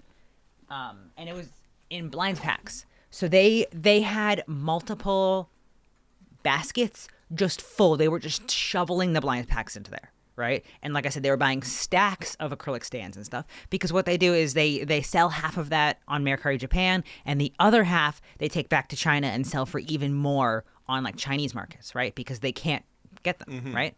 Just and the entire time, because it's a hotel, the staff spoke Chinese, because at hotels staff speak multiple languages, right? So they were arguing in Chinese, which is how I knew they were Chinese. They were arguing in Chinese with the staff member who was like, "You can't do that," right? And they were just like arguing. And what we did to figure out what they were saying is we recorded it, and then we put it on Google Translate, because they were yelling about it, and like they were trying to tell him like, you can't buy that much, right? And the guy was like, "Well, there's no purchase limit." Yeah. And they were like, "It's not fair." So me and my friend had to like scarf down our food, because we're like, we're not going to get anything. Yeah. Right? And we humbly want 1 acrylic stand and a couple badges, right? Yeah, but I mean, if you get those, how are they supposed to sell them to you? Exactly. So we're like, shit, we got to hurry up and eat, because these guys are going to take today's stock, because they restock every day, right? So we were like, oh my God, they're going to take all of the stock for the day, and we're not going to get anything, right? So we had to fucking scarf down our food, not enjoy it, and like pack our plushies up super fast. And then when we were standing in the like purchase area, the guy starts pushing me out of the way to get more badges. And I was like, I don't stand for that. Yeah. Just so you guys know, I'm a brick wall. If somebody does that to me, I'm not getting pushed over. Yeah. I'm a brick fucking wall. I was like, but he was like pushing me to try to get to the box of badges, which was in the corner, to get more. And I just stuck my hand in there to block him. And like, I like took my time deciding which 2 I wanted. And then my friend did the same thing. And I was like, fuck you guys. And then the next day, my friend and I are at a different pop-up shop, and who is in line arguing with staff because he was holding a bag from the pop-up shop trying to get back in line, which you're technically not allowed to do. And a lot of places don't stop people from doing that, but this pop-up shop was stopping people from doing that. So he's holding a bag full of purchase limit max merch, trying to get back in line. So he's behind us arguing with staff, and I'm like, it's the same guy and his parents. And this time the staff member didn't speak any Chinese, so they were arguing through Google Translate. Oh, God. Anyway, so this is like a thing we deal with. And like, so I went to a pop-up shop in Shibuya a couple days ago. And at it, there's a roulette you can do to win. So you can buy stuff, and then you can buy up to 3 spins of a roulette board, like a roulette spinner. And the top prize is an XL-sized standee of your choice, which of course everyone wants Gojo. Currently selling for about $300 online, which is crazy, considering a roulette spin is 500 yen. The entire line was 40 to 60-year-old Chinese men. Just trying to... And like here or there, there was somebody else. And like, there's also, that's not to say that like every person in line was not a fan, but like I guarantee. So the other way you could tell that they were buyers, right? So what they were doing was there's somebody who waits outside who gets them all in line, and they all wear a hat and a mask so that they can go back through the line again. So they're all wearing a hat and a mask, and they do their 3 spins, and every time they spin, they make the guy wait for before their next spin so they can take a picture to prove what they got, right? Because there's a leader out front who gave them the money, right? And they need to report back to the leader out front what they got. Yeah, so they have to take a picture and they spin it again and they take a picture and then they spin it again and they take a picture and they just like take, if they don't win the fucking top prize, they're just like tossing the merch. So not in the garbage. this like almost sounds like But wait, so you go out there and there's a guy with a luggage on the ground and they just toss it into the luggage and then they get paid for their time by the guy and then they go back in line again. They take off their mask and their hat and they get back in line. It's so frustrating because again, this line would have been 10 minutes long if it was if only not fans. for the scalpers. But But because there was these scalpers, these old men, it was a 45-minute line in the fucking heat. And what you're it was brutal. What you're describing honestly sounds like a prison chain gang, but for scalping merch. Right. Like We went to a pop-up when we went to the pop-up in Nagoya, it was like that too, where there's somebody always standing outside, and what they were doing is they were collecting tickets, the entry tickets. Because they give you timed tickets, so you have to line up, and they give you a time to come back at. So this person was collecting timed tickets, and then giving them out to each other, to people, and they give that timed ticket to another old person and give them some money, and they all go and they all come out and they just dump all the merch into a luggage, and then they start exchanging the change and then plus the money for their time. It's just it's so frustrating. It's so frustrating, and then like things sell out so fast. And you go home and these people are taking pictures of the merch on the floor of outside of the store, listing it. Like they're fucking crouched and you can see their luggage in the background. Yeah. They're crouched taking a picture of the Gojo standee or whatever. A couple times, like by the time you've gotten home from events, shit that was scalped out in front of you is already up on the auction websites. Yeah, it's crazy. It's so frustrating, and it's just all old men and old ladies too. But like, and that's not to say every old person who's there is not a fan, because there are tons of people in their 40s and stuff and 50s who are fans of JJK. But you can tell that they're there for a good time because they have one in their bag, maybe two. Sometimes I buy 2 acrylic stands because I plan to take one out and I want one on my shelf because don't want it to get scratched. Like they know they have one, maybe two, of something, right? And it's not the purchase limit of everything Gojo, and they're not pushing and yelling and Anyway, it's been really frustrating. It's kind of hitting a limit for me where when I see something announced and I don't get a first day ticket, I'm starting to get really demotivated. To go at all? Because I'm not going to get anything. And I'm going to be fighting with these scalpers who are going to go home and list it for 3 times as much and take a picture of it on the floor outside the shop. Like, it's so frustrating. And like, the real frustrating thing about the Tsutaya pop-up shop that I went to was that for some stupid reason, usually pop-up shops are only ticketed for 2 to 3 days. So the first 2 to 3 days are ticketed entry, like lottery ticketed entry or first come first serve tickets, to like manage the crowd, right? So they have a set amount of people coming in, and then after the first 2 to 3 days, it's usually Friday, Saturday, Sunday, and then after that, it's free entry, right? Where you might have to line up, but it's still just free entry. Mm-hmm. For some reason, the Tsutaya pop-up shop was 12 days of ticketed entry, which is crazy. I've never seen a pop-up shop do 12 straight days of ticketed entry, and the tickets sold out instantly. I tried so hard to get a ticket because it's free, right? It's just you just claim your time, right? I tried so hard to get a ticket for any of the days. They disappeared instantly because these people have teams of people all on their phones getting tickets, right? And by the 4th day, my Twitter mutuals, my Japanese Twitter mutuals, were going, and they were like, I'm the only person here because Gojo's sold out. So scalpers took all the tickets, and because there was the stands were still left, the acrylic stands and like the blind packs were still left, but the top merch, which was a luggage tag, was sold out by day 2. Yeah. Right, and because the luggage tag that they were trying to scalp for 3 times as much. Right, it's 1,000 yen luggage tag. They were scalping it for 4,000 to 5,000 yen. I know. Because that was sold out and they couldn't get any more of them. But the acrylic was in such high stock that it would never sell out. They had hundreds of acrylics per day in stock, like hundreds. Right, like when I went after the 12 days, the shelf was still full of acrylics because they have so many of them. So because the scalpers couldn't benefit from going at all, they didn't go, and it was empty every day. And it was empty every day, but they were still turning people away at the door. That sucks so much. Yeah, so like one of my Twitter mutuals who lives in the Inaka was like, I was in Tokyo for the day and I stopped by Tsutaya and there wasn't a single person there and they wouldn't let me in. And I was like, it's ridiculous. And then there was other people who were going and they were like, it was kind of awkward because there was 3 staff members standing there welcoming me into the store, and there wasn't a single person in the store. Because it's all scalpers. And because it wasn't profitable for scalpers, they stopped coming. Well, hopefully nobody who was an actual fan could get in. And it was just frustrating. I was in Shibuya so many times, and I was like, I'm walking by this pop-up shop every day that is dead empty, not a soul in sight, and I can't go in as a fan because the scalpers got all the tickets, and they don't want to show up anymore because they can't make money off of it.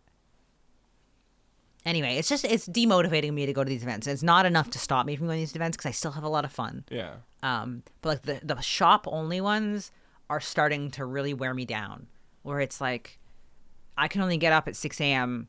to get pushed around by a 60-year-old Chinese man so many times who's yelling at me and stuff to get out of his way because I have a single piece of Gojo merch in my hand and he wants the rest of it.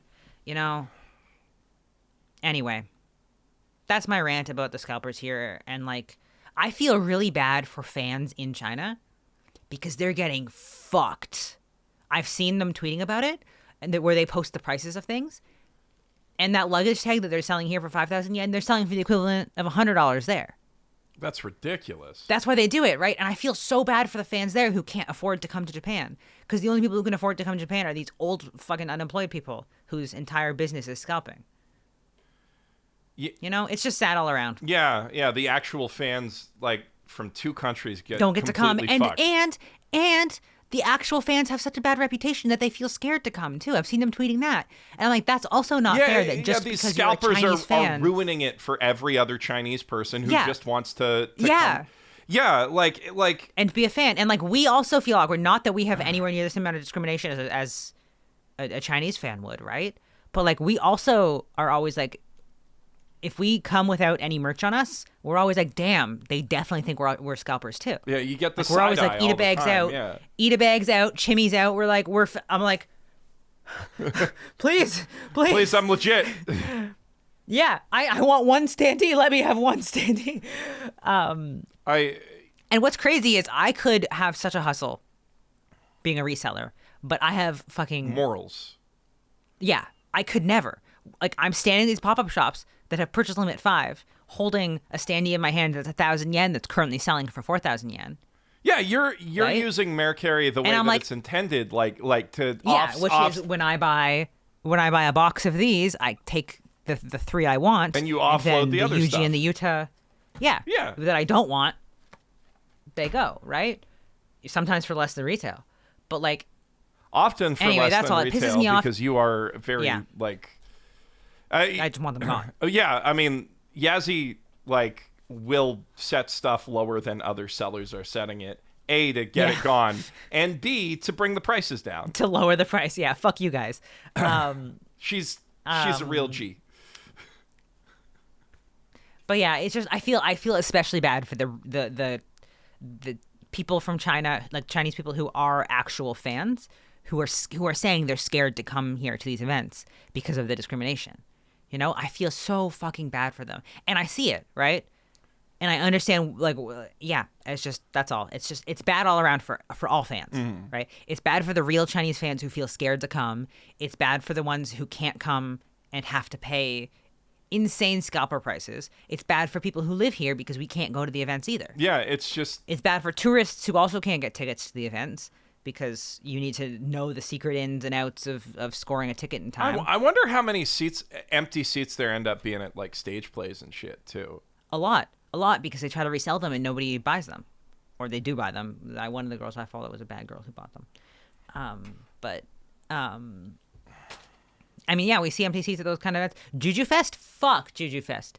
I know there's going to be an insane amount of empty seats at day 1 of Juju Fest. Because people are all coming in to get them. I got tickets to day 2. Which is Shibuya and Culling Games, right? So they're going to be doing, there's like live dubbing of Shibuya stuff and live dubbing of Culling Games, which is cool. But the other day was. But what I wanted was day 1, which was hidden inventory. But of course, all the scalpers want that. Those sold out so fucking fast, and I guarantee I'm going to see them. I mean, they try to resell them on Twitter and stuff. When there's exclusive fan screenings of the movies with voice actor talk afterwards, those go so fast, and you go on Twitter, and it's all scalpers trying to resell their tickets, even though you're not allowed to. Anyway, that's all. I'm just a little tired. It's not going to stop me from having fun at events, and it's not going to stop me from going. But, like, I find myself being like, fuck, dude, I can only wake up at 6 a.m. so many times before I'm like, I hate you guys. You got another thing that's getting you out of bed lately, and I play Pokemon Go every day. I was trying to set up something. I play Pokemon Go. Sorry, it's a TikTok audio. I was just trying. I play Pokemon. You say sorry, and then you immediately start singing. I play. So, yeah, I was just gonna say you've been doing something that ironically has been slightly unshitified since the CIA got less involved. Yes, I called that shit. If there's one thing about me, it's that you all need to. Oh, yay, we finished the task. If there's one thing about me, is you all need to fucking believe me more. Yeah. Because she is a prophet. I called that shit years ago. I called it. I know. I use my brain. Yeah.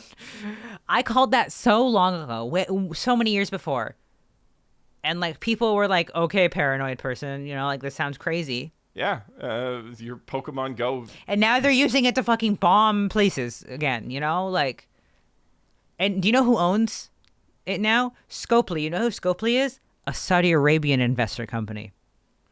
They sold Pokemon Go after the CIA got all their fucking tech from it. They sold it to a Saudi Arabian investor. I mean, those are the guys buying up half the jokes write themselves. I'm allowed to make those jokes. I'm Saudi Arabian. I'm allowed to be a hater ass bitch. Okay, those are. My last name starts with AL hyphen. I can say what I want. You got to be a little careful though, because your family's name also starts with AL hyphen, and yeah, so does the rest of the country. And there's like a non-zero chance that the Prince of Saudi Arabia is watching this anime podcast right now. No, but anyway, Pokemon Go, yeah, it did get slightly. No, I mean it's still a money grab in ways, but it like I don't know.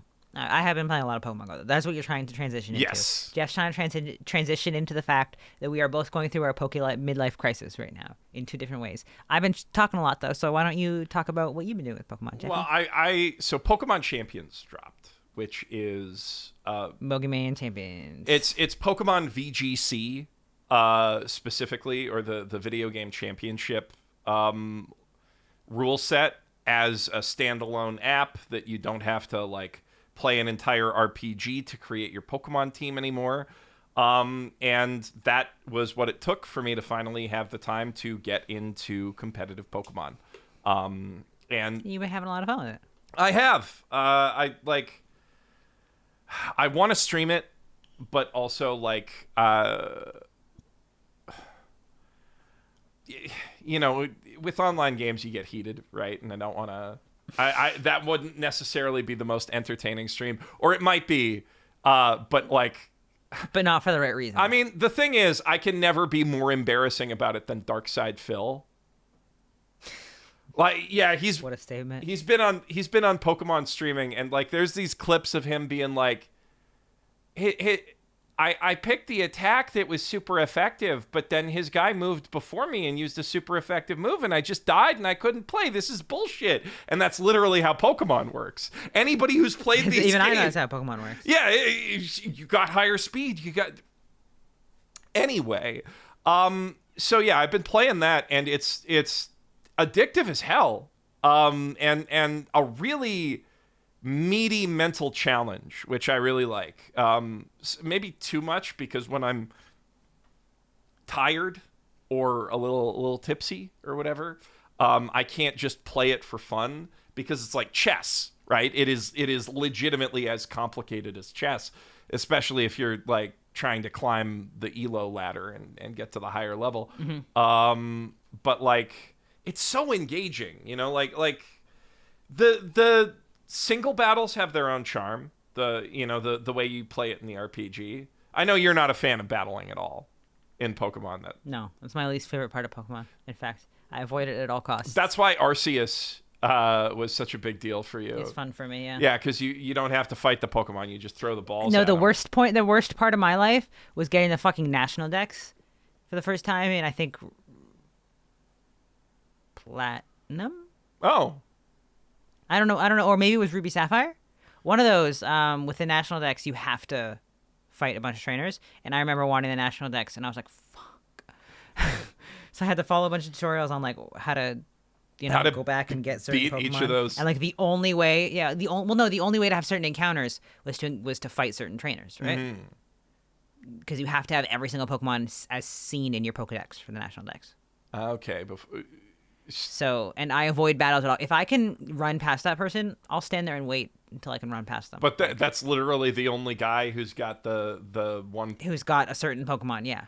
That's the only guy in the game with a Graveler or something, right? Or like the only guy in the game with a Tyranitar or something, right? Like, so you have to go back inside to use a fucking walkthrough and be like, where are these people, Anyway, that was the worst time of my life, was being like, anyway. But I mean, I hate battling. You love it. Yeah, You like I battling. do. Don't like it. I mean, I really like it against other players, right? Because I mean,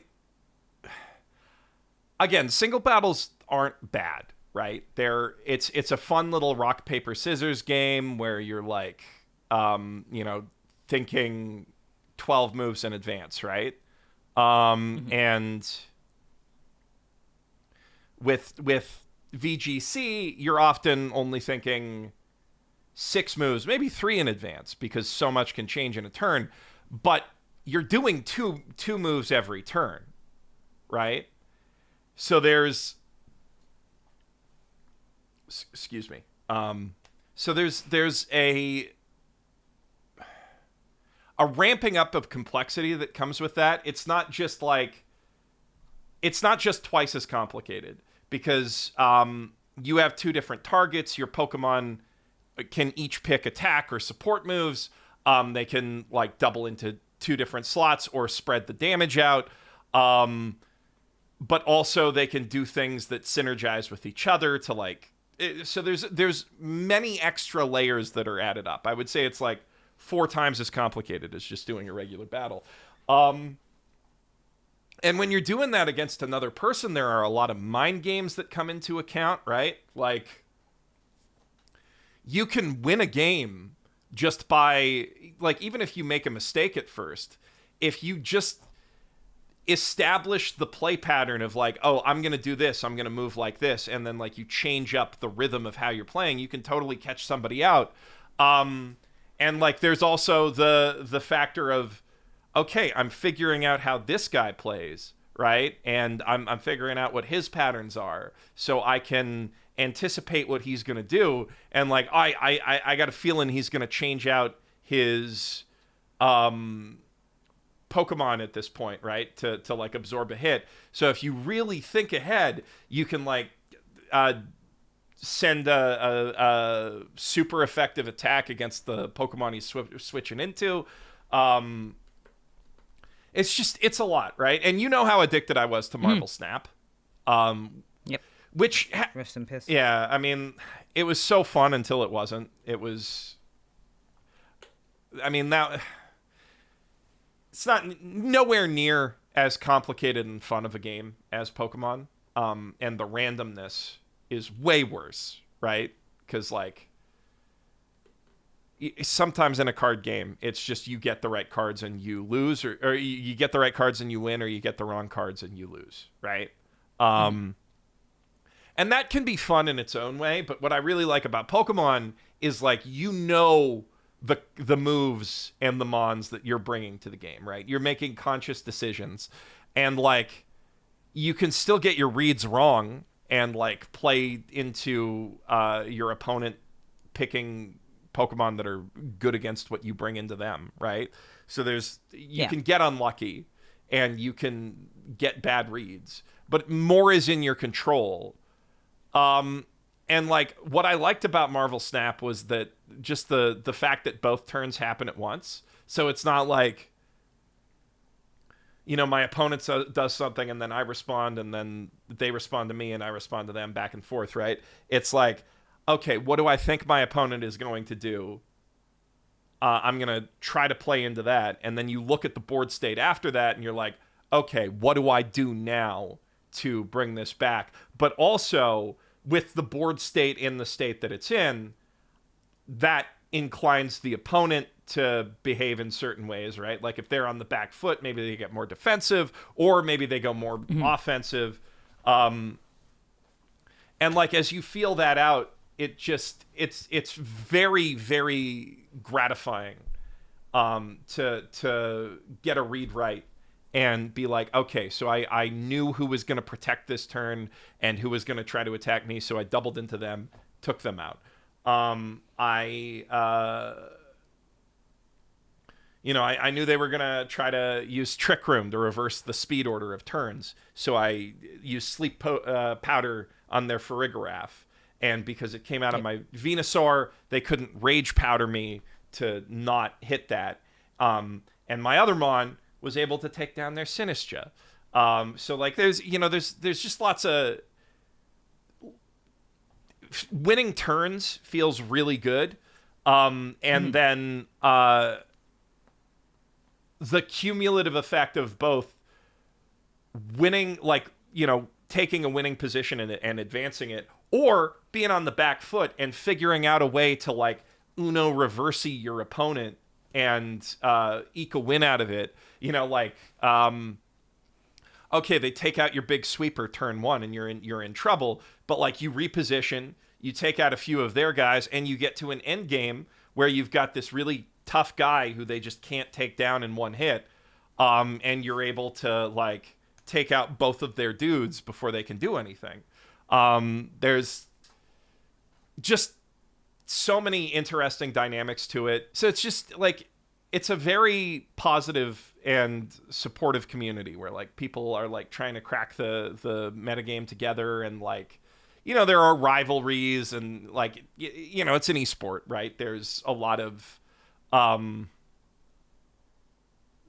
trash talking and stuff like that going on. But at the end of the day, it's kind of like FGC, where most of the people are just really positive and trying to like expand the space, because for so long Pokemon has been so hard to get into as a competitive esport, right? You have to play a 40-hour RPG just to get to the starting line of being able to play the online mode.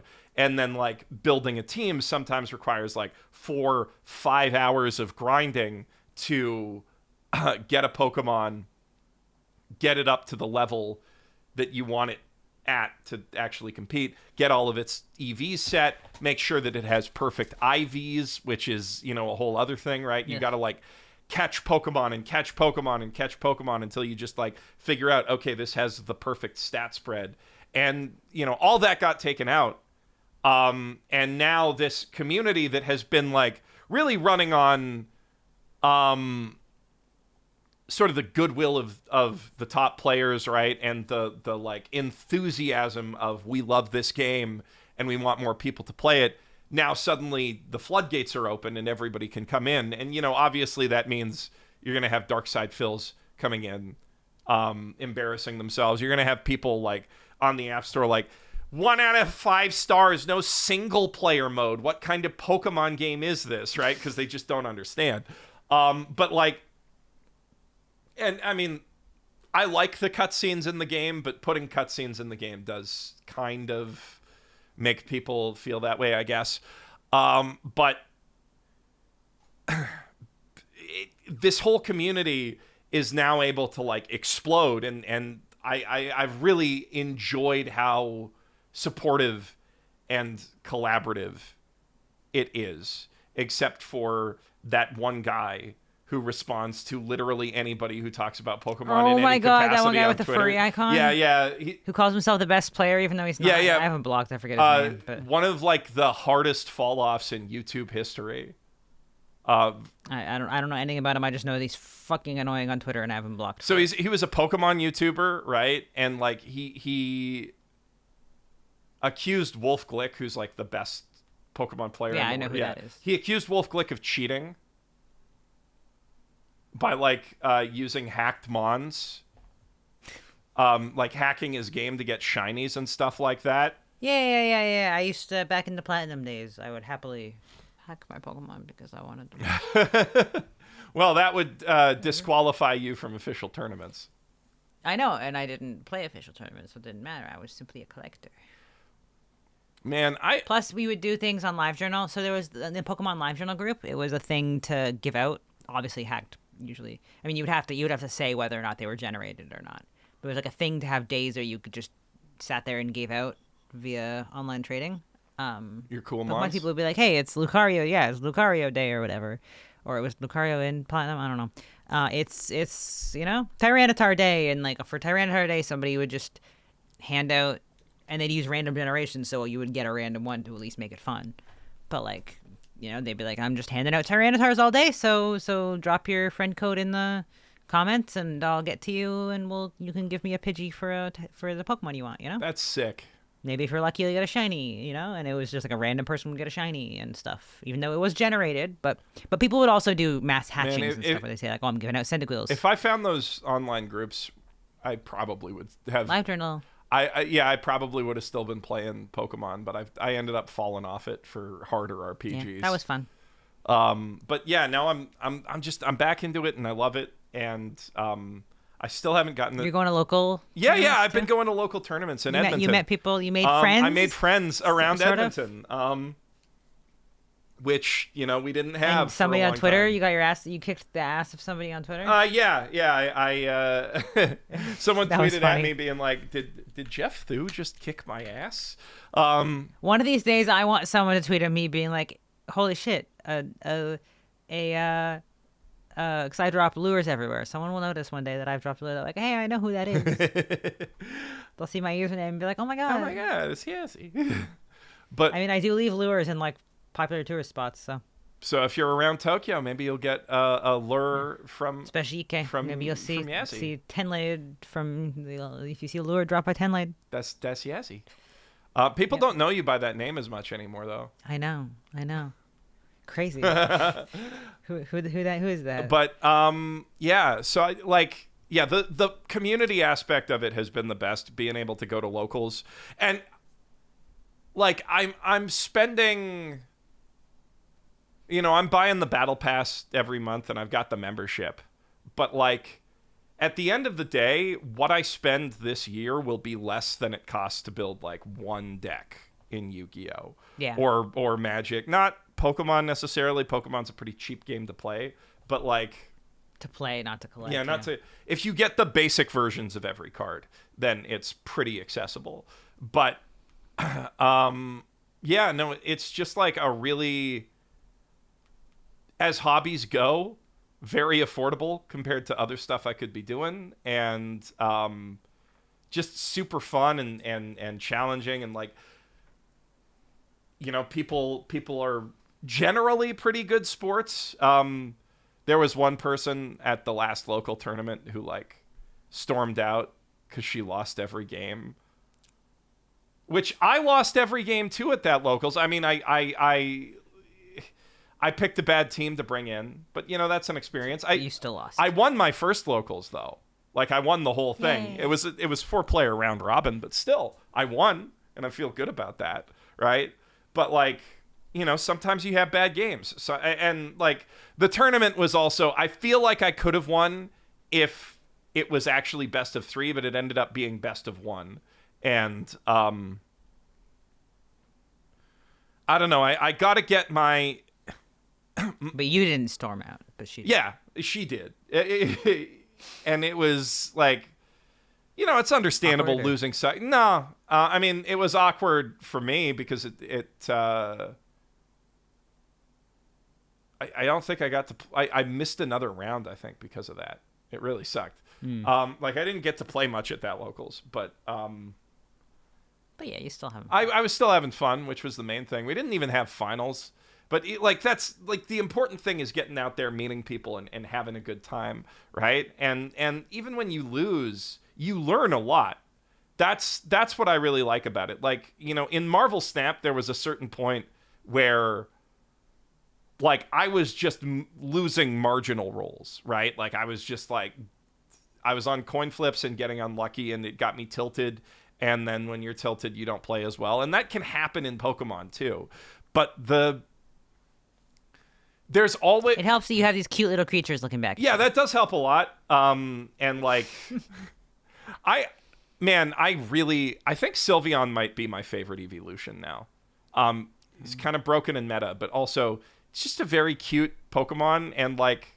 I know, I like Sylveon's cry. It's cute. Yeah, and it's so Pretty. It's so good when Sylveon launches a Hyper Beam, because he's just like this like pretty little kitty, and then he like flips up, does a little trick, and launches a Kamehameha. And the hyper beam effect in Pokemon Champions is so good. It like does the whole like the silhouette disintegrating to dust inside the beam effect. Yeah, it's so good. It like there's so many good animations in that game. Like Grav Apple, you should go to Twitter later and just look up the Gravity Apple animation from Pokemon Champions. It's so much sauce. It like grows this entire tree, and then an apple falls out of it and hits the guy on the head, and it's like, yeah, it just, I have nothing but praise for the game from a design standpoint. But what I really like, what is helping me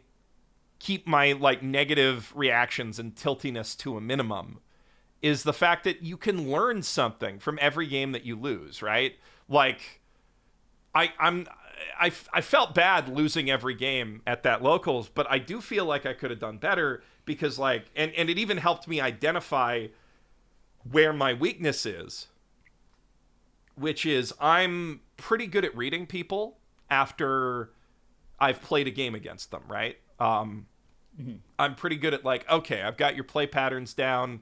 I have to hit the second level of Yomi. There's this one guy who's pretty good at like mixing up to keep you on your toes.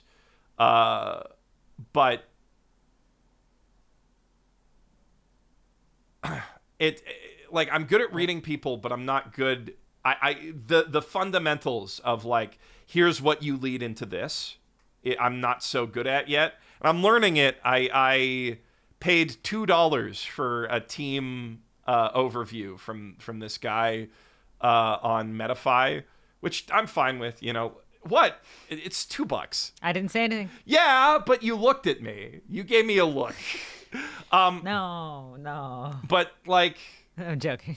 Yeah, so I like paid for a team breakdown that has like, you know, all the spreads and here's what you do into these teams. And that really helped me learn a little bit about like the less intuitive aspects, right? Because, you know, on a basic level, you're just like, okay, I've got moves that are good into this and defenses that are good against what these guys are bringing to the table.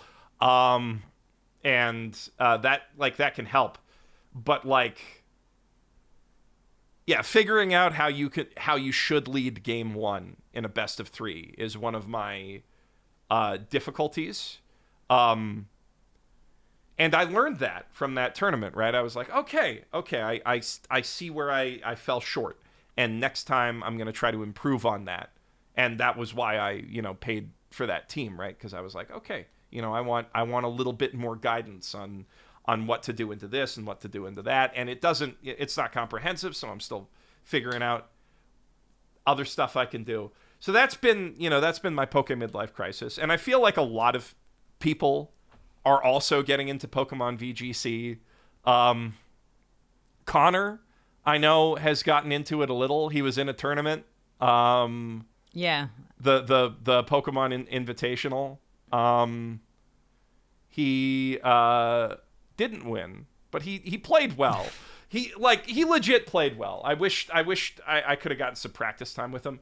But like, I mean, the competition there was really good. Like Brian David Gilbert and I think Jarvis is the other guy who were in the finals. They both really brought it. I feel like I could have played pretty well in that tournament if somebody invited me. Wolf Glick, please invite me to play in your next tournament and give me $1 million when I win it. That's what it was for. It was for $1 million. That's crazy. That's crazy. Yeah. Wolf Glick, please give me $1 million. Wait. Actually, you owe me, man. I bought your notebook. Give me $1 million, Wolf Glick. Please. Pretty please. You don't have to give it to me. I'll win it. Just I mean, I say that, but I don't know if I could have taken Brian David Gilbert. He's really good at the game already. And so is Jarvis. Jarvis is like 19 I don't know who Jarvis is. I don't know either, but he's a guy who the only Jarvis I watch is commentary Jarvis Gold. no, Probably not the same guy. might be. Who knows? Is he in L.A.? You had to be in L.A. for it. That's the only reason I wasn't invited. But yeah, it might actually. he got up to like 1900, 2000 elo in like a week of playing, which is insane to me because I'm still like grinding out like 1800 elo. I'm still learning. It's a hard game though, and improving feels good. Winning feels good. It is the same Jarvis. Yeah. Yeah. He's kind of cracked. I just looked it up. I watch his commentary videos sometimes as my background noise when I'm doing shit. Well, yeah. Apparently he's cracked at Pokemon. I think he just recently did a video where he ate like what's his name? You know, the one with the fucked up voice who works for the government. What? Oh, RFK? Yeah, he ate like RFK for a month. Like roadkill? Was it him who did that? He ate roadkill? No, not roadkill. No. He ate the carnivore diet. Oh, like Jordan Peterson. Maybe it wasn't him. Someone did that.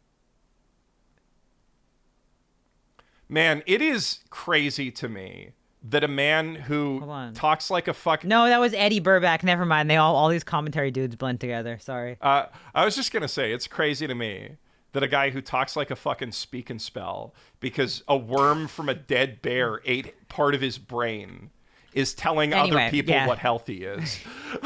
Anyway, I do know what Jarvis you're talking about. Yes, I do. His videos are quite good. Yeah.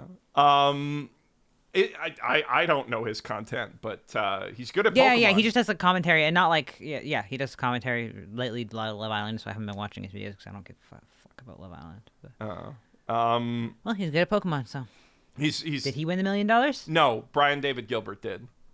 Who's that? He's like one of the funniest people on the entire internet. He used to work for Polygon. He's like Brian. I don't recognize him. He's a very gamer focused influencer. But he's super funny and like really personable but so the thing is, he had a gimmick. His whole team was gold, or like as close as he could get to gold with shinies. Did he have Goldango or whatever his name? Yeah, was? He had Goldango. No. Here's the thing. He had Goldango. He was wearing a gold suit.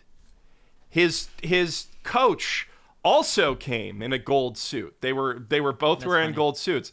And at the end of the match, the very last match, the finishing move of the final match was make it rain. That's good. And like as he did it, he stood up and like spread his arms. It was actually like swag as hell. I don't know if I could beat Brian David Gilbert on swag. I do think maybe I could beat him on Pokemon, maybe, if I got lucky, a little. I mean, they got coaching, clearly. Yeah, so. I mean, if I got coaching, that would help too. Maybe I should hire a VGC coach. I can do that for $50. Don't do it. I might do it. PokéMidlife Crisis goes hard. I've been playing Pokemon Go every day. I play Pokemon Go every day. She does. Pokemon Go is near and dear to me because it solved a lot of my problems in life many years ago. Yeah, it helped you, like, it got you out of the house when you were really depressed. Yeah, like, really, like when we lived in Surrey, so it was like probably 7 years ago or something. 9 years ago or 8 years ago now. Yeah, I mean, it was actually, I can check which year it was because it would have been the year before we went to Go Fest. Which I have a medal on my account. I don't think I have Pokemon Go open. But yeah, it like I was not leaving. I was really, things were bad, like really bad. I was extremely anxious, panic attacks multiple times a day, every day. Like I was just real sad, just having a bad time all around. And for some reason I re-downloaded Pokemon Go because of course I've been playing since launch, right? I've had an account since launch, and I played during the first wave of hype. And it would have been 2018 or 2019. 2018. Because 2019 is when we went to Go Fest in Chicago. I think it was 2018. And by then I had already been playing for a while again. I kind of want to get back into it because, like, I had a lot of fun playing it with you. It's fun to get out of the house, you know? So anyway, I was really, really, things were not good. Things were really dire, bad, really bad. And remote raids weren't a thing yet, so you had to get out of the house to raid and stuff, and, like, it was still really new. It was like whatever your Eevee community day was. Yeah, I remember doing Eevee community day at the park by our apartment. Yeah, by our apartment. Yeah. Because I was a really nice for day. some reason, I just got into Pokemon Go again, and it was the desire to catch cute Pokemon and stuff was enough to override how deep in the depths and shit, like beyond shit, I was feeling. And it got me out of the house for hours every day, even though I just went to the park. We had the park across the street from our condo, or from our apartment. And, like, all I did was go to the park across the street and walk in circles there for an hour or something. But I was still going outside every day for an hour and stuff, which was, like, you know, and it really got me out of things. You know, and I played pretty regularly for about a year or two after that. We went to Chicago Go Fest the next year. We flew from Vancouver to Chicago. That was really fun. That was really fun. It was. I'm still exchanging gifts with some of the people we met there. Yeah, God, there were so many nice people there. It was also cool meeting Austin. Yeah. Austin from Game Theory and Shoddycast. Yeah. Anyway, so we went to that, and then I fell off probably the year before we moved to Japan into the first year of Japan. I fell off again after that, right? It looks like I stopped playing, judging by my medals, I stopped playing in 2022. So I played regularly from 2018 till 2022, stopped playing in 2022, and then just recently I started playing again. Just because Japan is... Right, the reason I stopped playing was because we lived in Langley and then Edmonton. No. The reason I stopped playing in Langley was because there was no community there. Yeah. And remote raids weren't really a thing yet. That was because they introduced remote raids during COVID, I think. So remote raids weren't a thing yet, and I was showing up to raids and nobody was there. Wait, that wasn't Langley. That would have been Surrey. If it was 2022. No, it was Langley. No, it was because I remember. I still remember going to right near our house walking to that gym in the freezing cold and losing a Darkrai raid because only a little kid showed up. It was just me and this little kid. But yeah, that was so I fell off because there was no community, and then I started playing when remote raids came out. I started back up again when remote raids came out, and I had a lot of fun with remote raids because I was able to join, more people were joining raids, and it was still hard to get people. But I could be invited by friends and stuff. They put a limit on remote raids. We were in Surrey House then, though. White Rock, you mean? Yeah, White Rock House. I mean, yeah. Yeah. By then, yeah, that was when remote raids came out. So yeah, remote raids came out around then. And it wasn't enough to get me out of the house, but I was still playing on and off whenever I got a remote raid invite. But then they put a limit on remote raids to 6 per day. And I ended up just falling off because of that. Anyway, basically, I've been playing over the last, I'd say around February, I started playing again this year. Mm-hmm. Just because it's way more poppin' in Japan, you know? And I've been playing a lot recently, over the last few, I was playing casually starting in February. You know, I'd open every day and do a couple raids that I got invited to and catch what was around me. But then we just had Go Fest, and last week alone, according to Pokemon Go, I walked, because of a Go Fest, 61 kilometers last week I walked. That's, in a week, that's crazy. That's just because of Go Fest. Man, if you did 100 push-ups, 100 sit-ups, and 100 squats, you'd be only 10K off from the One Punch Man workout. Well, I walked 61 kilometers last week just for Go Fest. And I've been playing a lot recently, and I've just been, I haven't been making friends or anything. People here don't want to talk, But I couldn't go to Go Fest in person. Because there was local Go Fest too. This was global Go Fest. But back in June, I think, was was Tokyo Go Fest, and I couldn't go to that because I couldn't get tickets to it. That makes me think.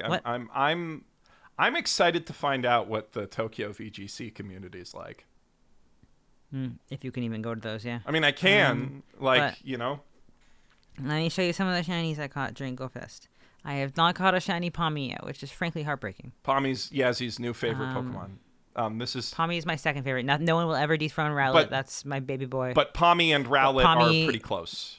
Pawmi, I love Pawmi. Pawmi is very special to me, and I don't have a shiny Pawmi, and that is frankly heartbreaking. Yazy fell in love. Blade Blur said he'd trade me one. Though. Oh, Blade Blur said he would when we get it, because you get a remote trade when you get Forever Friends, and Blade Blur said he's the best dude. He's just such a sweet thank dude. Thank you, Blade Blur. But yes. So Pawmi. I caught Goombert. Goombert. Goombert. His name's Goombert. I named him Goombert. And what about Pawmi? I was just gonna say. So Yazy played Pokopia. And that's how Pokopia is what became her second made me love guy. Pawmi. Pawmi was not on my radar, and then I got Pawmi and Pokopia, and he keeps just standing on things and going yay, and I was like, I love you. He just climbs on top of things and stands there and goes. And Yazy's got a house where Pawmi and Gumi are her roommates. No, Pawmi and Rowlet. Pawmi and Rowlet. Gumi lives with his Gumi family. You evicted Gumi? No, Gumi never lived with me. No, Gumi's never lived with me. Gumi lives with his slimy family. Okay, so that okay. No, it's always been Pawmi my and stupid Rowlet. chud son and Pawmi. Okay, Pawmi and my stupid chud son. Okay, I got a little confused because Yazy does send Pokemon that she doesn't like to the mines. I do. Anyone goes to. If I don't like you, you go to Rocky Ridges. If it's an ugly Pokemon, to the mines. Rocky if they Ridges. complain about the weather, to the mines. Yep. Onyx went to the mines right away. Charizard to the mines. Ugly. Ugly Pokemon, and if they're too big and they're just like they're just making the map ugly, mines. Unless they're like there are a few of them got to go to they were big and ugly, got to go to the Sky Place. I forget what it's called. The last area. Skylands, yeah. But for the most part, if you're big and ugly, or you complain too much, to the mines with you. To the mines. You got to listen to fucking Rodon Boombox play that fuck ass music all day, and you know. I also caught Shiny Litten. Ooh. And I mean, I caught a bunch of shinies, but these are just the ones that make me happy. I got a shiny Bidoof. Very cute. My first shiny Bidoof in all of my years of playing this stupid game. I've been playing this game for so long, and I'm not gonna lie to you guys. Sun and Moon may be one of my favorite. Platinum and Sun and Moon are my two favorite, right? I did not know that Stakataka was a thing. I mean, the shiny Stakataka actually, that's pretty cool. swag. That's some gold ass swag. Well, I didn't even know he was just some. I saw the raid and I was like, what the fuck is that? Someone used him in a raid first, and I was in the raid and I screenshotted it because I was like, the hell is that? And then like an hour later, one of the raids spawned near me, and I was like, the hell is that? And then I googled it and I was like, oh, he's an Ultra Beast. Speaking of, I got a shiny. Yes, Lord. Oh no, I don't want to set a nickname. Look at him. That's a good one. Yeah. Anyway, yeah. Pokopia did make me like a lot of Pokemon that I previously were not on my radar as Pokemon I would like. Pawmi is the big one, though. I really love Pawmi. And I'm glad because Pawmi named Pomo in Japanese, which is very confusing because of the evolution line in English. Pawmi is quite popular here, which is good for me because that means Pawmi gets made into a bunch of merch. So, I mean, he is that's the my Pikachu of my that Poké Life generation, Crisis. But like when I went to I played GoFest every day. So for during GoFest week, it was the Road to Legends first, and then GoFest weekend. So for the week leading up, so Monday to Friday was Road of Legends, and then Saturday Sunday was GoFest. So Road of Legends was raids every day of special legendaries, including ones I missed while I wasn't playing. Mm-hmm. So it was very important for me to play. And then GoFest was Wild Spawns. But anyway, I went to Ikebukuro every day for a week. And I got a whole system going of places to sit 'cause it's hot as fucking hell outside. I'm sure the Sushiro people were like, this bitch again and her 500 yen purchase, get her out of here. Because I would go into Sushiro because there's a Sushiro in the middle of Ike, and it was somewhere comfy and cool to sit. I'd go in there and I would buy one soda and one salmon nigiri, which is about 500 yen total. And I'd sit there for my hour. You're only allowed to sit there for an hour. And I'd sit there for a full hour playing Pokemon Go. And it wasn't busy, for what it's worth. I wasn't holding, and then I'd leave, and then I'd go to the mall and sit in the mall with all the other Pokemon Go players, because there was hundreds of Pokemon Go players in Nikkei that week at all times. And I'd go and I'd play there. And then when my ass hurt from sitting on those uncomfy ass chairs for too long, I'd go back to Sushiro for another hour, order another soda and another single salmon nigiri. And this bitch again. Yeah, this bitch is back. I pay my 500 yen and get my hour of play. But on Saturday and Sunday, though, in Nikkei, oh my God, there were thousands of people everywhere you looked playing Pokemon Go. It was crazy. Never let anyone tell you Pokemon Go is dead, especially not in Japan. Because I could barely move inside of Sunshine City Mall. We gotta go. It was so packed of people just playing Pokemon. We gotta go play Go at Yomiuri Land. Yeah, we gotta go to Poke Park. I mean, yeah.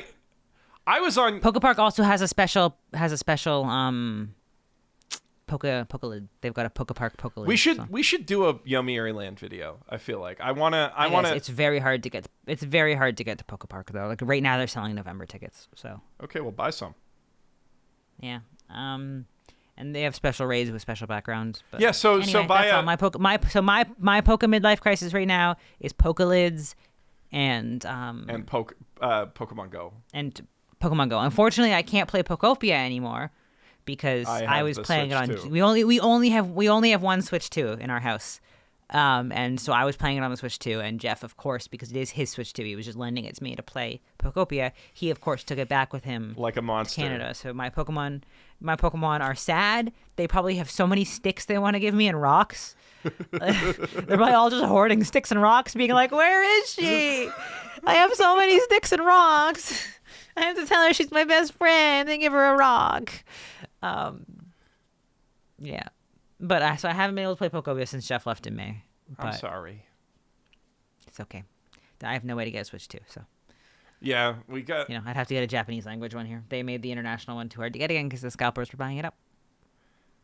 So. Do you want me to pick you up a special international? Maybe one? We'll see. I don't know. We'll think about it. But anyway, that's about it. That's my that's it.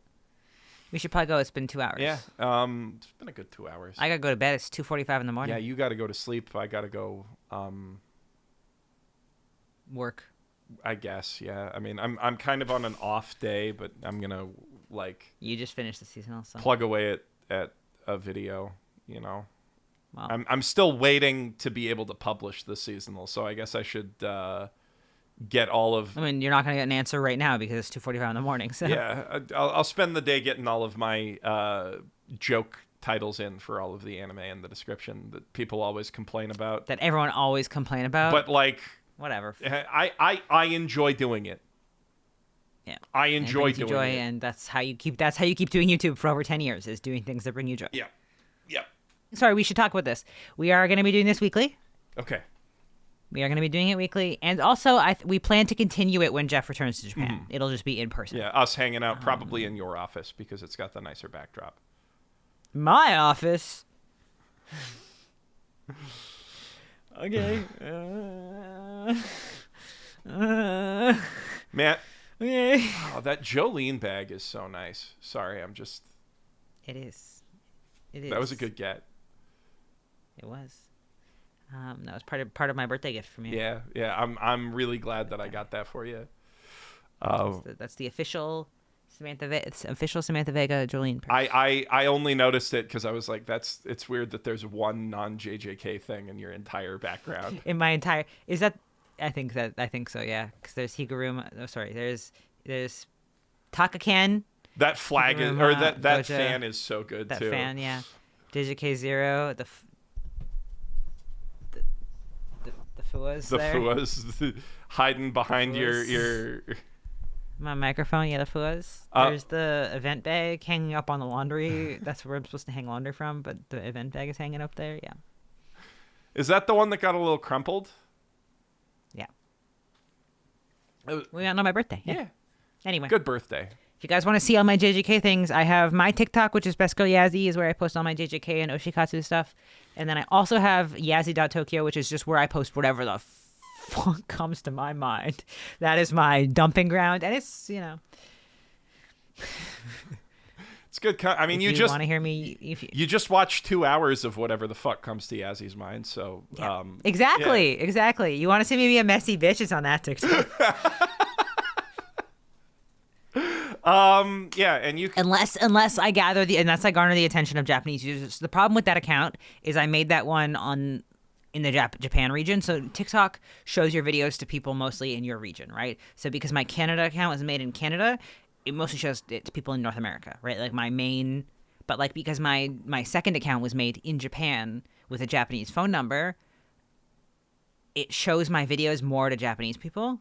And every once in a while, I get on their radar and I gotta delete a video because I'm not putting up with that. You're not putting up with angry Japanese netizens. Yeah. The last reason they got mad at me was because when I hate street interviewers. That's something you guys gotta know about me. I fucking hate street interviewers. Except the ones who are like, name a song. Yeah, I mean those ones are, but like I mean the ones who are looking for a clip. Oh wait! I'm sorry. Did you see that asshole at AX? I hate that guy. Let me tell you, I hate him so much. I have him blocked. I didn't know I didn't have him blocked on Twitter, but I have him blocked everywhere. I hate that guy so fucking much. Sorry. Yeah. So there was this guy at AX who was like going around. I forget what his username is because I have him blocked everywhere. But like he was like, but I hate him. He's always in Shibuya. Wait, let me just say he's always in Shibuya, making clip farming drunk people, and he has 2 jokes which are uwu hot girl and I'm gay, which and he came to AX and like interviewed autistic people and like I know and filmed them flirting with each other. He deleted that, by the way. He deleted it. He didn't say anything, but he did silently delete it. He was also in the news, in the Japan news, because he jumped on and shook a cherry tree branch, a sakura. That was that guy? With one of the IRL streamers. I hate all those people. Sorry. That was I hate those are the kind of street interviewers I hate. I don't hate the guys who go around and they're like, tell me your favorite anime song, or like Naruto, the ones who go around and they're just like Naruto versus One Piece. Those ones are fine. I mean, the clip farmers, especially the social issue clip farmers. There's one social issue clip farmer that I do or type of clip farming I do enjoy, which is when they ask a straight guy on the street, do you think that this guy's gay? And unfortunately, 90% of those were funny for a little while, but all of those are now faked. Scripted. Yeah, of course they are. Anymore. Yeah. They was funny a while ago when they first started, and it was legit, and people were actually. But now they're all scripted. Anyway, no, there was a street interviewer. The ones in Japan are the worst. But no, I don't hate the street interviewers who are like, "What's your favorite anime song?" or "What are you listening to right now?" There's the one good street interviewer in Japan is the guy who like comes up to people, starts interviewing them in Japanese, and then changes up to perfect English. But he's also not a clip. He's also not a clip farmer, right? He's MC Taka. Yeah. He's great. MC Taka's English test. But yeah, no, he's also. I don't have beef with them if they're not clip farming, especially social issues. But this one that I stitched was a guy being like, "What do you think of all the hijabs in Japan?" And all the ladies were the fucking bachans were like, they make me so nervous because I can't see their face under there. And like the hijabs and burqas, the ones that cover your not the like, but like the ones that just cover your mouth, right? I think that's a burqa, like, it makes not a hijab is when it's just around. Hijab. I know. That's what I'm saying. They were asking about both, though. Okay. And they're like, I guess, but especially the ones that fully cover your face. They make me so nervous. But like they were also saying that regular hijabs make them nervous. Right? Like, so they're just they were racist. Make them nervous. Yeah, and I was like, just say you're racist, right? I was like, especially here, the bachans go around on their bikes with the full head coverings, and like they cover more than a hijab covers in UV covering, with sunglasses on. Do you feel nervous when you walk past one of those ladies? No, you don't. You're just racist, right? Like, just say, don't pretend that like it's like I feel uncomfortable because I can't see their face, because your friend is also walking around with their face fully covered. It's just a UV covering. Just say you don't like that they're Muslim. Yeah. Right? Just fucking own your racism. If you're going to be racist, do it with your whole chest. Don't be like, I don't like that I can't see their face because what if they commit a crime, right? Yeah, but I mean, that is the Japanese way to get away with racism. Yeah, but like you know what I'm talking about with those full face coverings. Yeah, right? yeah. You're not here in the summer, so you don't see them as much. But I've seen them in anime though, like the grannies in like the big sun hats, the ski goggle level these sunglasses. Yeah. Oh yeah, those things. Yeah. All of them bike around in these. These are UV covers to keep the UV off, and then they have the full arm gloves and everything. They are head to toe UV covered, including all they have is their eyes visible. Sometimes they wear sunglasses too. Yeah, I was thinking and like you don't have a problem with that. I was thinking like the Obachans who wear like a painter's mask and like sunglasses and the sunflower hat. No. These UV covers. I mean, they also these are the hat built in, right? Yeah. So those are like a product. Or like these. Yeah. You know? Yeah, which... That's like a very common thing you see people, especially bachans, going around in, right? It's so, like, it's kind of funny, honestly, to be having that... Well, I was... Yeah. What? I was... To be... What I'm saying is I stitched a guy on my say whenever the fuck I want bullshit account who was giving a platform to those ladies, being like, I just think it's scary that I can't see their face, right? It just makes me so uncomfortable, and I wish they wouldn't allow it. And I was like, so why do you like? I was just saying, I was like, these women, I guarantee, do not feel nervous or scared when they're on the train with one of these bachans who are covered up, right? Because they're not Muslim, right? Just say it with your chest, right? Yeah. I agree. Stand 10 toes down on it, right? Like, just say, I don't like Muslims. Stop being like, it's scary that I can't see their face, right?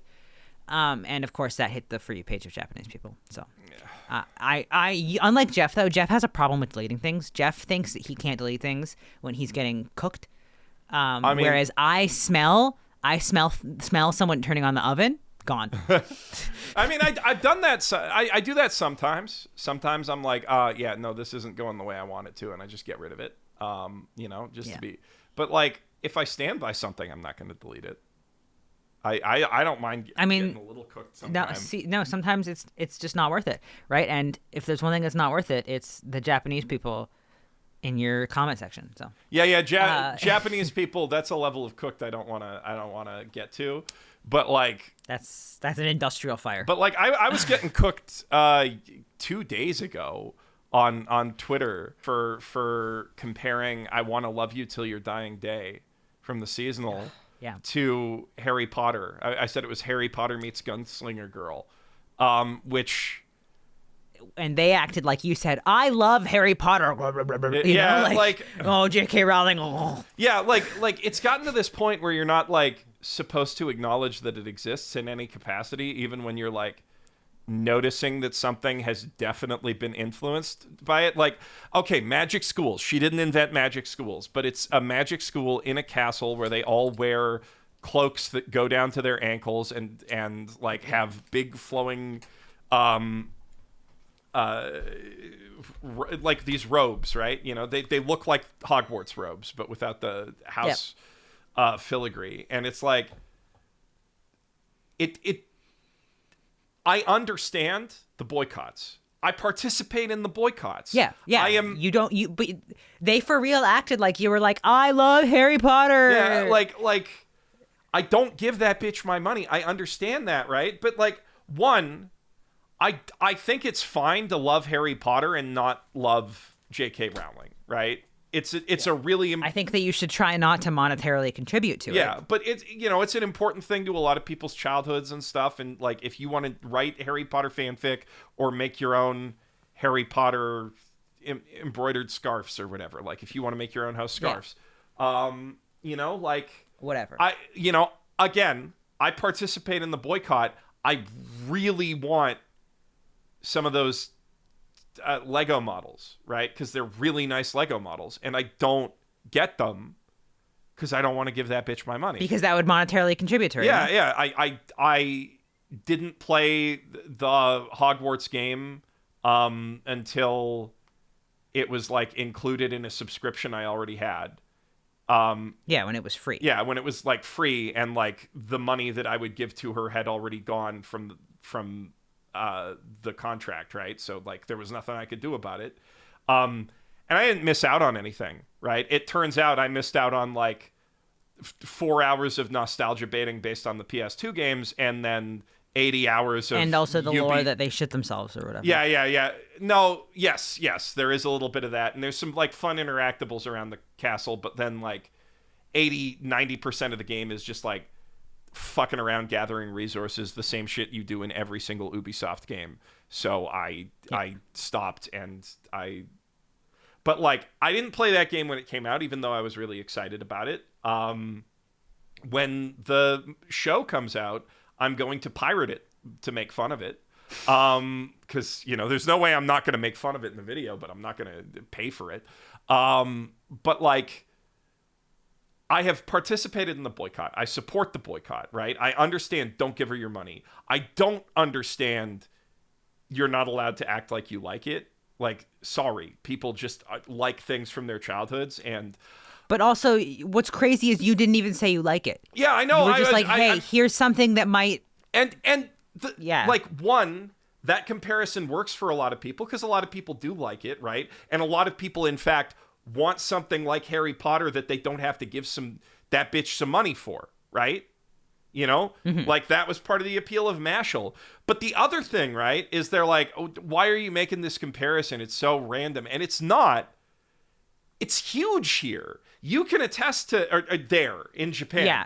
Yes. Yeah. Like yeah. you could there's Harry Potter is undeniably massive here. There's the experience and the store in Harajuku. Yeah, so there's a store in Harajuku, but there's also the Harry Potter experience in Nerima or something in that area, which is like a tour of like the sets and props from the movies, and then Universal, or I think it's recreations, but yeah. I mean, yeah. And then Universal has that, and like it is undeniable. The train in Nerima is Harry Potter themed, like it is undeniably huge here. That's it. And if somebody's writing a fantasy book, there is a higher than average chance that they probably read Harry Potter, right? And that they were probably into it at some point, and that it had some influence on them. Just because like the fantasy fandom in Japan only kicked off in the late 80s, early 90s, and then Harry Potter got here, right? So it's like it's influential. It's not weird. It would not be weird if it was influenced by it, and it really seems like it is just aesthetically, right? And like I got people saying fuck you, just fuck you, like straight up. And people are being like, how dare you take the Yuri anime and put it near don't compare it. This is an LGBTQ anime and you're putting it near that. Yeah, like you didn't say Harry Potter was good. You didn't say I love Harry Potter.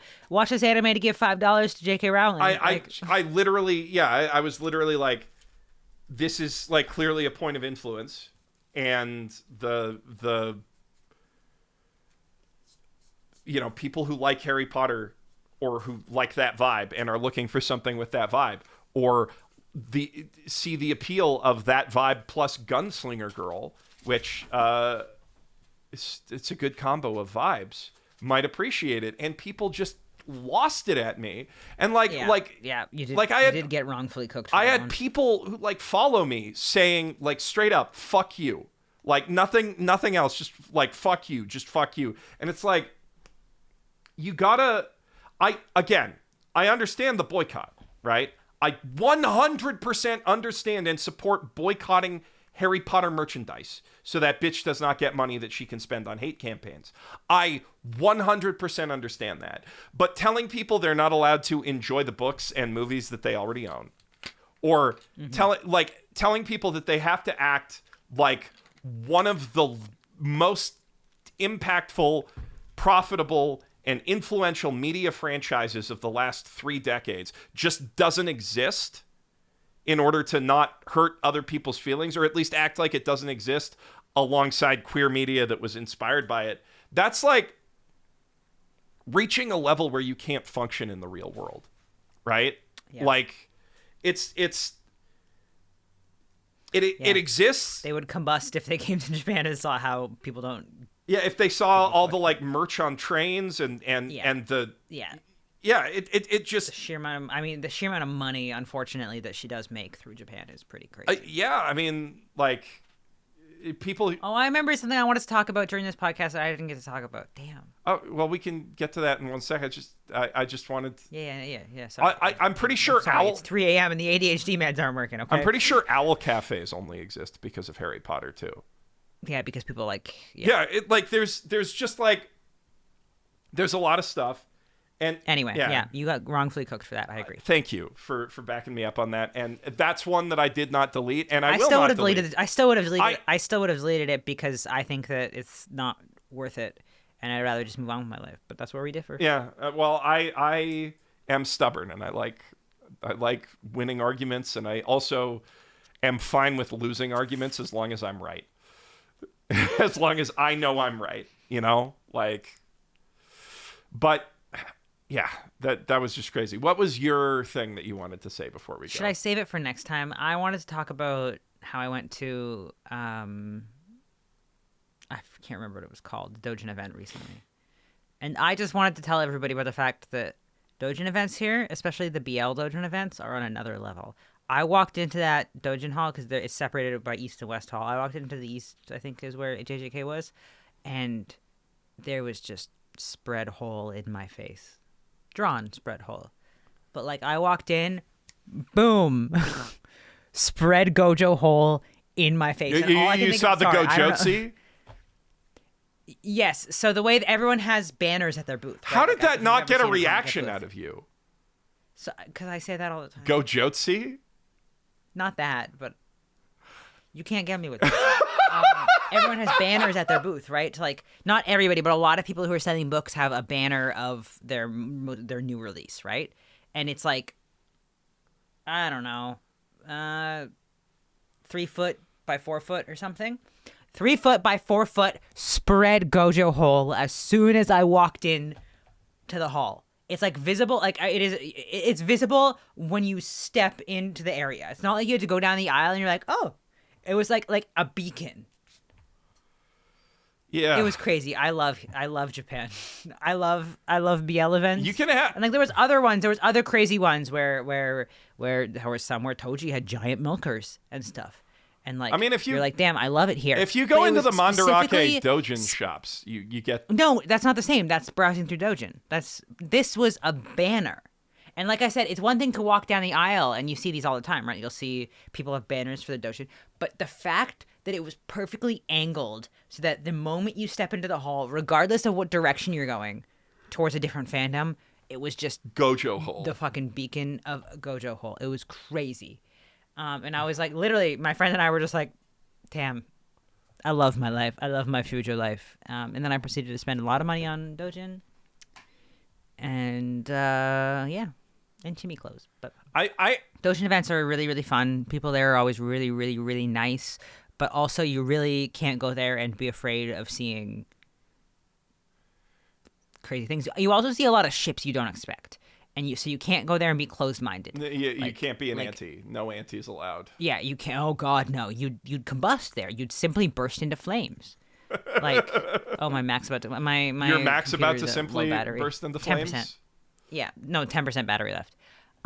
No, you see, and like sometimes I walk around and I'm like, you know what? Hell yeah, I see ships that I've never even considered. There was a whole aisle, which means there was multiple people selling Gojo and Inumaki Dojin. I never considered that in my life. But hell yeah, there's enough of you to have an aisle? Get your freak on. What the hell? Anyway, you would combust if you can't be an anti there. You got to be very open-minded. But you also have to be ready to see hole. Full spread hole. Full Gojotsi on a banner. Fully spread hole, underside of the balls, uncensored? I mean, the only dicks have to be censored. Yeah, that's... Hole doesn't need to be... See, hole doesn't need to be censored. This is I think part of the success of yaoi in Japan can be explained by how it's not nerfed. Unlike straight dojins, every straight dojin got to be nerfed, but you can both sides have to be. Yeah. But you can draw every single fold of a gaping butthole. You could draw someone eating ass, and it doesn't have to be censored at all. Yeah, that's all. I just had a really good time at that dojin event. Bought a lot of dojin. I love those events. The next one isn't until September, unfortunately. Which means I'll be deprived of new yaoi until September. But if you go to one of those, you gotta be real open-minded, and they're really fun. You just have to be open-minded. You can't be. So the next one, make sure you go, and if you're lucky, you might be able to pog at Gojo Butthole with Yazy. It was just crazy that like it's normal to see. There's tons of that. There's tons of them, right? This is not my first Dojin event. I have been to like one every 3 months for 2 years. But like it was specifically the fact that the moment you stepped into the hall, because like the two people on each side of them didn't have banners too, so it was like really standing out. But something about the way they angled it, it was just like boom, right there, you know? It was like one of the first. But yeah, things next you time saw. we'll talk about Dojin events and stuff. Yes, literally everyone. It was the first thing everyone saw, because remember, it's not just a JJK event, right? Those were just the JJK aisles just happened to be right there, and then every other aisle is different fandoms, right? Okay, so we'll meet up. Which we will. How about next time? Next time on That's gonna Basement Life podcast is what we're calling this. We'll talk about. I'll teach you guys all about Dojin events. And I'll listen, because I'm not gonna have any news stories to tell you guys about what I've been up to, because I'm in the house watching anime. That's my job. Okay, bye-bye. We don't have a fancy sign out. We don't have anything. We just wanted to talk to you. We wanted to talk and hang out and record it. Goodbye. Bye. See you guys next week. See you next week. Bye.